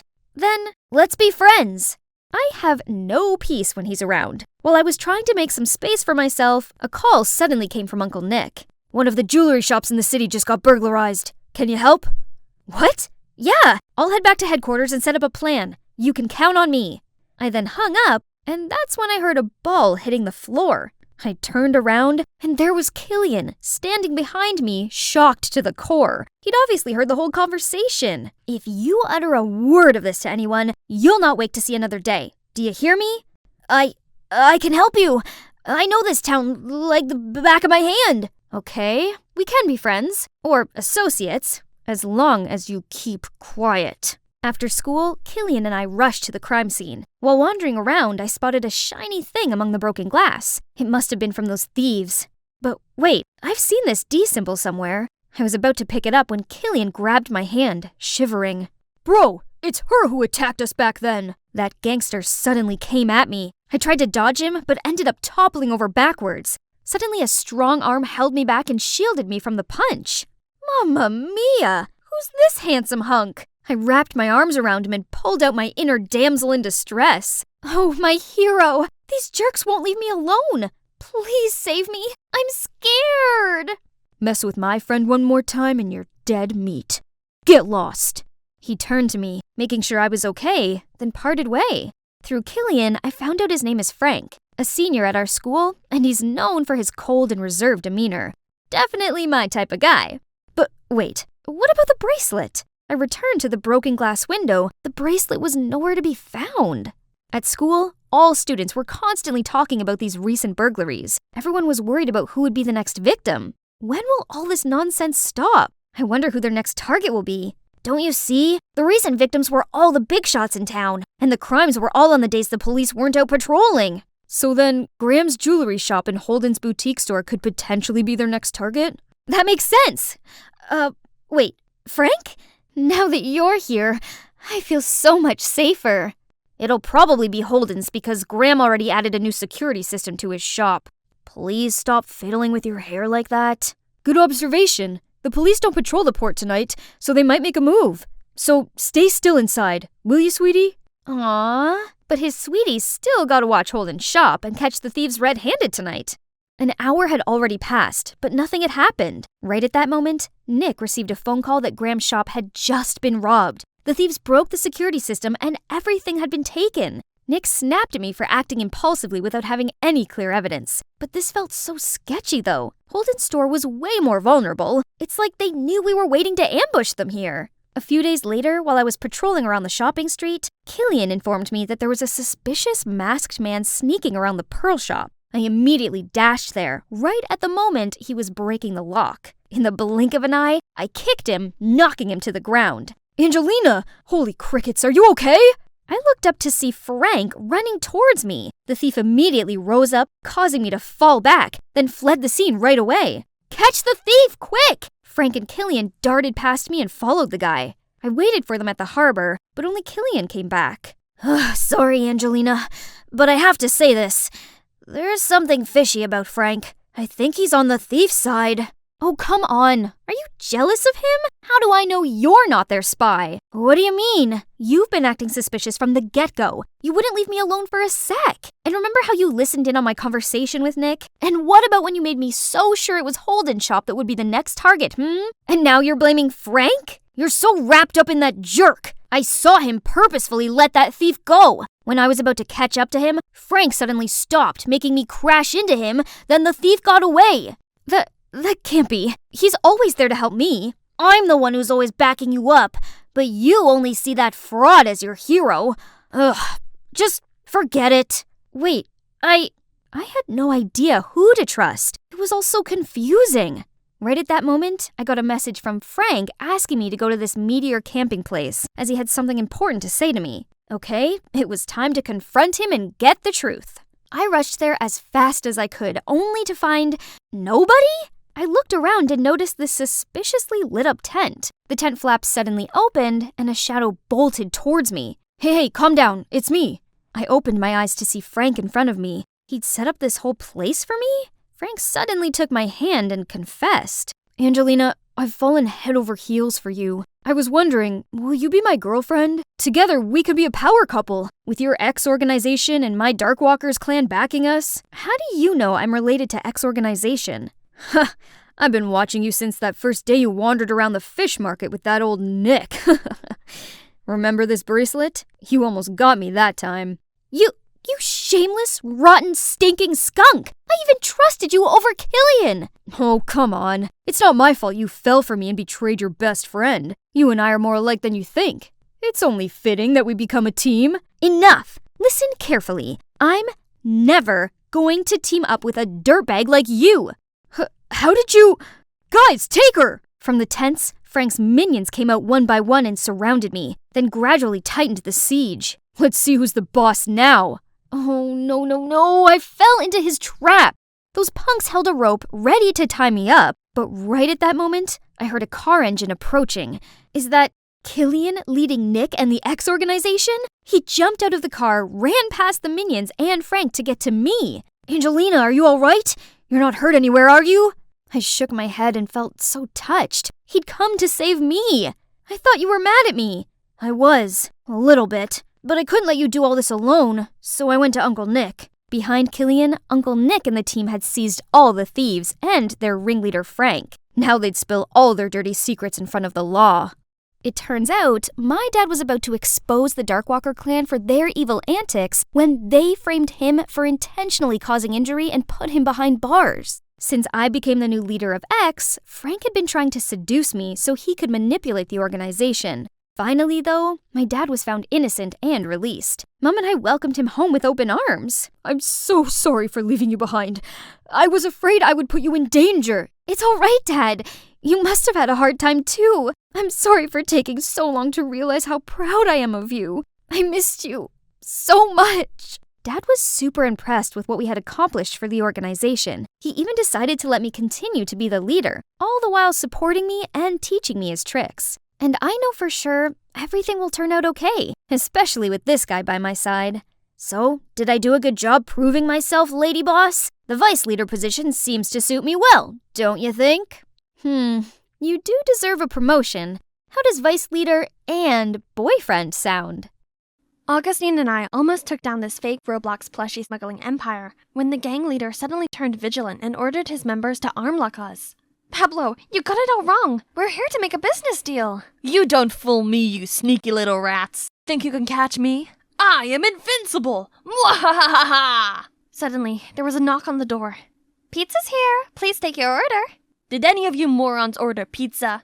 Sorry, boss. I did. I was starving. Please could I have a bite quickly before executing these snakes? Go get the door, you dumbo. You, hands over your head. Pablo then came, hide behind the door as it opened, and standing there was Jane. Hi, lunchtime. Jane then pulled up her skirt slowly, revealing her stocking. While the gang were dumbfounded, Augustine quickly restrained the gang member, while Jane slammed the door onto Pablo. And me? I stomped onto the guy's foot, elbowed him in the face, and pinned him on the ground. Phew, all hail Queen Jane. Hi, my name is Naomi, a special agent, and these are my partners, Augustine and Jane. With Augustine as leader, we three have successfully cracked the hardest cases, including this one. Augustine is such a respectable senior agent to me, while Jane is actually my annoying stepsister/partner. It's your turn to write Pablo's case report. Don't push it on to me. Why do you always try to get away with tasks? Just like how you made me do all the dishes at home all the time, too.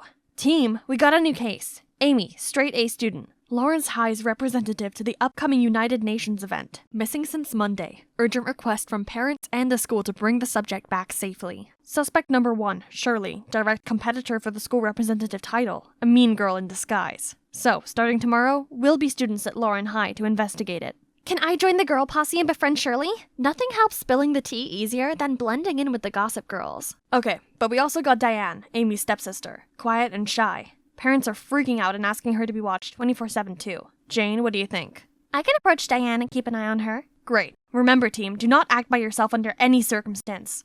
Lawrence High, I'm coming for you. On the first day of school with my excellent disguise, I confidently strode to the classroom. My mean girl covers quickly got everyone's attention, including this guy. Hey cutie, let me show you around, and you could show me the way to your heart. Marco, Lawrence High's jock with a notoriously long list of ex-girlfriends. Meanwhile, Augustine's also taking a good chunk of the ladies' hearts, including Shirley's, my target. So, I purposely walked past her, showcasing my $200,000 Hermes bag, and... Hey, you. Yes, take the bait, fishies. You seem to have a sensible fashion style. Want to join our group? Sure, I'm Naomi. Right then, Jane passed by. In the shy, nerdy girl covers, of course. Hold on for a second, rookie. Did you borrow your granny's dress for school? Right, Naomi? I think... Oh, this hurts my eyes too. Who, in God's name, wears pastel pink in 2023? Shirley and her entourage were cackling, while Jane gave me a hostile look and stormed off. Oh, please. She didn't have to take it so personally. She should thank me for that instead, as now she can naturally be friends with Diane too. Since then, I started hanging around with Shirley and the girls. They love gossiping, which is indeed pointless. Until the topic of Amy came up. Have guys seen Amy around at all recently?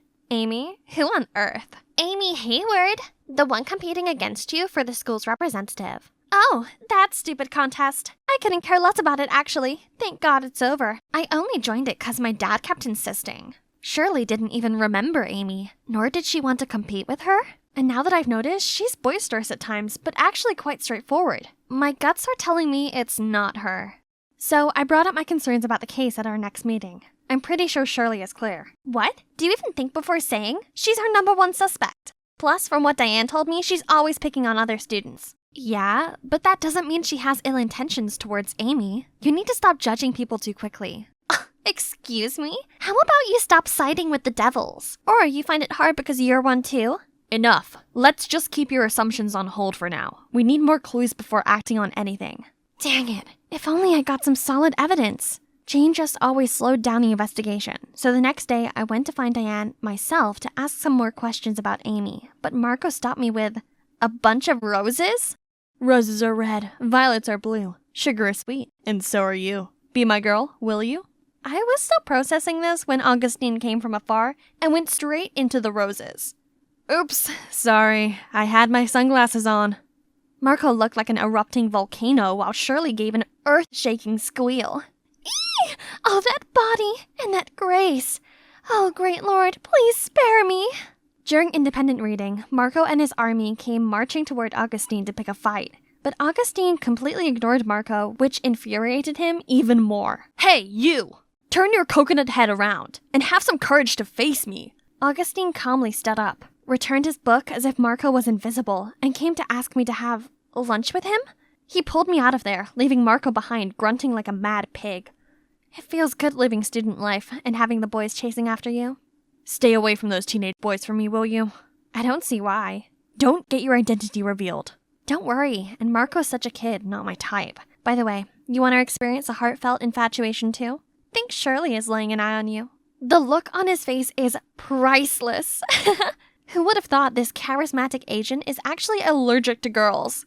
During PE, I saw Shirley purposefully tripped and fell in the direction of Augustine, but ended up on the floor instead. Augustine then dashed over to me for help when Marco stopped him midway. Still holding grudges with Augustine, Marco announced a dodgeball war. Oh boy, didn't know what he got himself into. Augustine is our top agent. He dodged every single bullet aimed at him, let alone these plain red balls. In return, Augustine gave Marco one hit of a lifetime that knocked him down on the ground. Lucky for him, Diane was nearby and kind enough to give him a hand. Still, Marco gave the biggest grin when he spotted me and headed over to hand me a piece of paper. Will you go out with me? What a loser. He must have taken a new interest in you, Naomi. Rumor had it he asked Amy out, but then she went missing. Probably that poor girl couldn't handle him. Marco met up with Amy before she went missing? Uh-oh, he's our #1 suspect now, not Shirley. I eagerly updated Augustine and Marco. I have a feeling Marco knows something about the case that might lead us to Amy. I was thinking I could pretend to go on a date with him. That's too dangerous. What if he's behind it all? You might get into trouble, Naomi. No worries, he seems really into me. He asked Amy out and she went missing right after. Who knows what could happen to you? But he's the only lead we have now. Shirley is already out of the picture and I know how to protect myself if anything happens. Please? And yes! The time has come for me to end this case. During the date, Marco was so caring, but I was dying to know what happened to Amy that day. So, I heard you and Amy were a thing before? Nah, we never got together. How can you be so perfect? Are you an angel? I heard otherwise. Rumors had it you even went out with her. Let's just focus on us, why don't you? But I want to know more about you too. Fine. If you want to know it that bad, I did ask her out, but I never saw her that day. Her sister showed up instead. Sat there at a reserved table and said something about Amy wouldn't be around for a while. I thought they wanted to mess with me, so I just left. Diane knew Amy would disappear even before she went missing? Did Diane have anything to do with this? She might have been the very piece we'd overlooked from the beginning. I got to the office and saw Augustine fidgeting around. Are you okay? Did Marco do anything to you? I'm fine, and I got the biggest news. I then told Augustine and Jane everything and posed my doubts for Diane. Why Diane? She's just a vulnerable victim who gets picked on all the time. And you know by who? Shirley! She might appear vulnerable, but who knows what she's got inside. And you remember how she came to help Marco up that time? Now that I think about it, she was so worried for him. She obviously likes Marco. It's possible she might get jealous of her sister. Oh, stop! Not everyone is a jello like you. What? Team, this is getting nowhere. For now, let's just agree on keeping Diane close. Again, no one is to act by themselves. A jello? Just watch me nail this case before you do, Jane. The next morning, I saw Diane secretly watching Marco play basketball. I swear to God, Diane is definitely into him and involved in her sister's missing. But Augustine wouldn't let me do anything. That'd leave me with the only option, which is to keep Diane's activities on watch. Indeed, she's been acting very strange lately. She received regular phone calls and would get out of class, just to return with a troubled face. I decided to tail her that afternoon. She looked very suspicious and kept turning around to check if anyone was following her. She's definitely hiding something. We were walking for quite some time, passing a vast area of abandoned field crops, until she stopped in front of a shabby house. This is clearly not a building for residency. The whole place looked so torn apart, and even had traps everywhere. Thank God I had all that training back in the academy to spot these deadly traps. Suddenly, I saw a flashing shadow sprinting right across the room. I quickly followed and saw a door leading to the dark basement. Diane, or whoever was staying here, is not going to be simple to deal with. Oh no, it's a trap! If you dare move an inch, you're done. Now tell me, who are you? Are you from the Dixie Mafia trying to get back at me? Mafia? No, you got it wrong. I came to check on the electricity for this building. Please calm down. She's lying again, Mr. Gordon. I knew she was up to no good. Speak now if you want to stay intact. Oh, no. I should have listened to Augustine and not let my stupid adrenaline take over. Is this the end of my mission? The end of my life?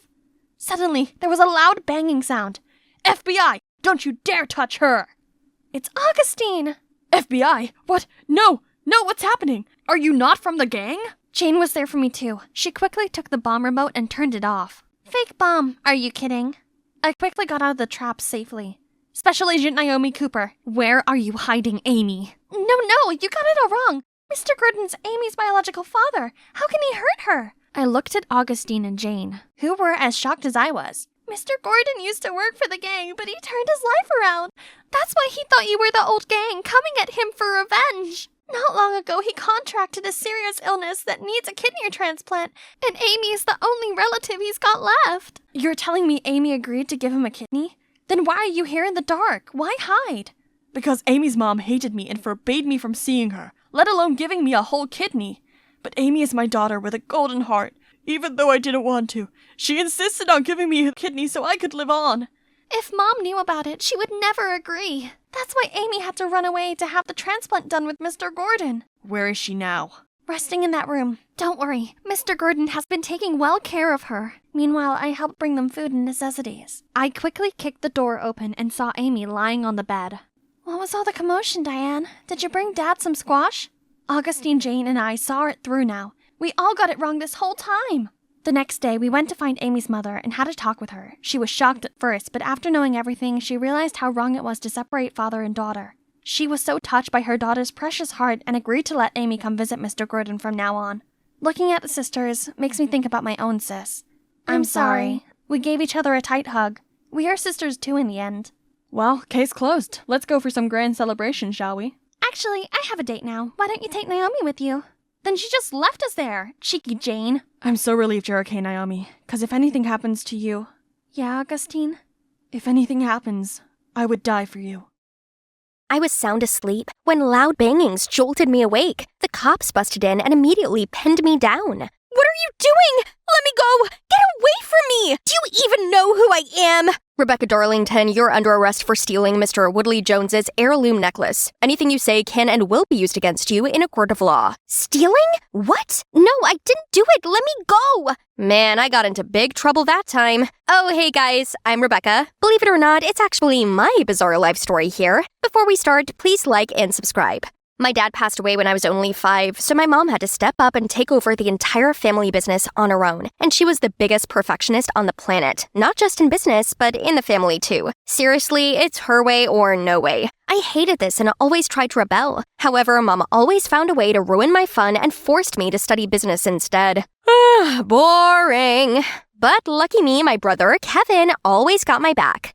One morning over breakfast, Mom decided to drop a bombshell on me. Rebecca, I've arranged you a date with Brian, the Woodley Joneses' son. You are to go there for dinner and be on your best behavior. They are very affluent. They own half of the city. No chance. I'm not some pawn in your bid to gain business deals. If you ignore my orders, I'll transfer you to a boarding school all the way to Australia. You wouldn't. Don't test me, young lady. Perhaps you could arrange this date for another time when Rebecca has had time to digest it? If I wanted your input, I would have asked for it. He's my brother, and he has a say in this. Your adopted brother. It's about time he knows his place. Kevin looked so hurt, but still put a smile on for me. He's such an angel, just like his mom, Rosalie. Rosalie used to work here as a maid, and Kevin would often come play with me. But then she suddenly passed away, leaving Kevin all alone in this world. So Mom adopted him out of pity. To me, Kevin's always been family, and I will not let Mom treat him like that. How about I let her have a taste of her own medicine?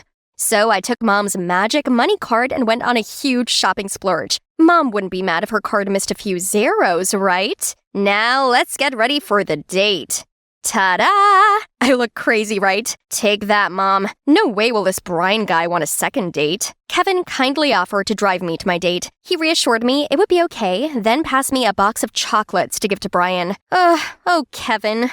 It was gone 9 p.m. when I strolled into the grand entrance hall of the Woodley Joneses' mansion. Brian's jaw dropped to the floor as soon as he saw my crazy look. Oh, but I didn't stop there. I first asked all the servers to leave us alone, then made him nauseous with my table manners, and wowed him with my big appetite. I even sneaked bites of the chocolates meant for him and playfully fed him some. After dinner, I asked him to give me a tour of the mansion, but by the time we reached the jewelry room, my head was spinning. Then everything went blurry, and I blacked out. The next morning, I was already back at my house without any memories of how I got back. Then these cops came in and arrested me. Now I'm in this interrogation room being accused of stealing the Woodley Jones necklace. Apparently, it was quite pricey and had been handed down through 12 generations. You were at the scene of the crime. If you want to prove your innocence, then I suggest you start telling me what happened. Like I said, I went there for dinner, then fainted, and somehow woke up in my bed with cops everywhere. Stop lying. Brian was the one who was drugged, during which time you cut off the power so you wouldn't be caught on CCTV, then stole the necklace, didn't you? Okay, Mr. Policeman. Daniel, right? I know you're trying to play good cop, bad cop with me, so I'll get to the point. Let me go, and I will ask my mom to pay you handsomely. You know her, right? Head of the Darlington conglomerate? Are you trying to bribe to law enforcement? You could get 7 years in jail for this, plus the robbery sentence. I can assure you it wouldn't be less than 10 years. 10 years? I didn't mean to. I just freaked out. I'm rich, okay? I have everything I want. I wouldn't risk stealing something like that. You did send all the staff home, so there's no one to corroborate your story. How exactly did you get home? I told you I blacked out. All I know is I didn't do anything wrong. You couldn't find the necklace at my place or on me either. You have no evidence against me. Then enjoy a stay in a cell for 24 hours, in which time I shall find the proof I need to lock you away for a very long time. Wait, no, please trust me. Someone, anyone. This was so unfair. I just wanted to go home. Fortunately, that cop couldn't find any proof and had to let me go. Finally, after 24 hours behind cold bars, unjustly accused, all I need right now is a warm welcome from Mom and Kevin and a nice bath. But what I got was a slap in the face. How could you steal from the Woodley Joneses? Now they'll never do business with me again. Mom, I didn't do it. Why does nobody believe me? Would you look at yourself? Have you done anything good for this family? All you ever did was party, throw my hard-earned money out the window, then dare to cross me. You're no daughter of mine. Get out, now! I was shocked and heartbroken by her words. My own mother wouldn't believe me? So, I walked out. Just you wait, Mom. I'll prove it to you. I'm no thief. With Kevin's help, I rented a place not too far from home, but it was nowhere near the luxury I was used to. No worries. Once I proved myself innocent, things would get better. Now I just had to find that police guy, Daniel, that arrested me. He must have insight on the case, right?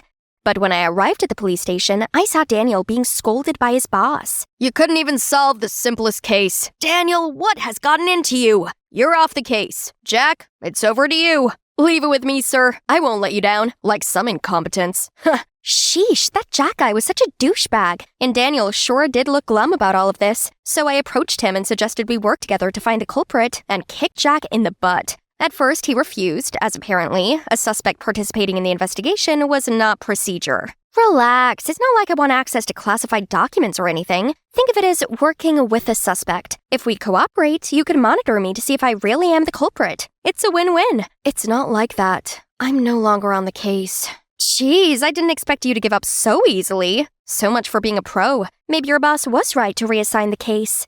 Who are you to judge me? You're still the #1 suspect in this case, and I got my eyes on you, thief. So, is that a yes? Fine. Bingo. Surely there's no place better to hunt for clues than the crime scene, right? But Brian's mansion was locked down and had security everywhere. Luckily, Daniel told me he'd already studied the house's layout and knew that the only way to intrude without being noticed was through this door. Yes, folks, you heard it right. A dog door. The bar couldn't get any lower, could it? Just shut up. We sneaked through it and ended up in the staff kitchen. The main building has already been fully swept, as that's where we knew the main suspect was. The staff quarters weren't a focus point. Daniel launched into a CSI mode, checking the area for footprints, and I watched with fascination. He found a strange shoe print which didn't belong to any of the staff, as they were required to wear uniform shoes. This type of shoe print is rare. This could be a big clue. I didn't want him to start accusing me again, so I wiggled my foot about. It's obviously not my tiny size 6 feet. I didn't say a thing about you. This obviously belonged to a man with size 12 feet. Is it your accomplice? Is he Bigfoot or something? Are you crazy? Whose accomplice, you madcap? Shush! Are you trying to get us caught? Oopsie. Just then, we heard running footsteps coming our way. Shoot, we gotta get out. The only escape is through this window. Again? Oh, what a burden. Daniel grabbed my hand, then we both jumped through the window. Smack! His shoe was right up my face. Ouch! Get your dirty foot off me! I tried getting up, and we ended up kissing. My first kiss. Wait, what is that sound? I turned around to see 2 big dogs growling at us. We run on the count of 3, okay? 1, just run! We ran straight to the road and caught a taxi, leaving behind those vicious dogs. Your hand? Sorry. It was because of those dogs. Is being chased by dogs the in-trend? A few nights ago, I saw those exact 2 dogs chasing another man along this road. Daniel immediately asked the driver to show him his dashcam footage. It showed this tall, masked man in all black coming out of Brian's house. A shiver ran through me at the sight of him. There was something unsettlingly familiar. The next day, Daniel made me traipse into at least a dozen different shoe stores so he could ask the staff about the sole print we'd found last night, but no luck. The scorching sun was getting to me, so Daniel brought out this umbrella. Cute, huh? If only this big hole hadn't been directly above me. By lunchtime, I saw Daniel sweating in the heat, so I grabbed a tissue to wipe for him. The heat rose as we were so close, but once done, he was even more oily. We were just like 2 peas in a pod. Later that day, we made it to this ancient shoe shop that said it was a Leighton, a brand that made customized handmade shoes. Wait, I've heard about that exclusive brand before, but if someone could afford these shoes, why would they go out and about stealing? Daniel seemed to agree, and the investigation was at a dead end. The truth is, I had my suspicions about who the real thief was, so I went back to the crime scene to see if I could find any evidence. Daniel did say this dock door was the only other way in, so I searched around the area and spotted this shiny bracelet in a bush. Oh, I know who this belongs to. So I've asked him to meet me here. I found your bracelet. Thank you so much. You know how important this is to me. The bracelet is a keepsake from my mom. She gave it to me before she passed away. I found it at Brian's house. The night you drove me to Brian's, did you go straight home afterward? Yeah, of course. I've been on the investigation for a couple of days and found that the thief wore size 12 Leighton shoes. I gave you a pair for your birthday. The thief was also identified by a taxi driver's dash cam as a male, around 5'10", the exact body figure of you. And now this bracelet? The coincidences are stacking up, but I can't believe it. Not without your explanation. After all, you are my brother.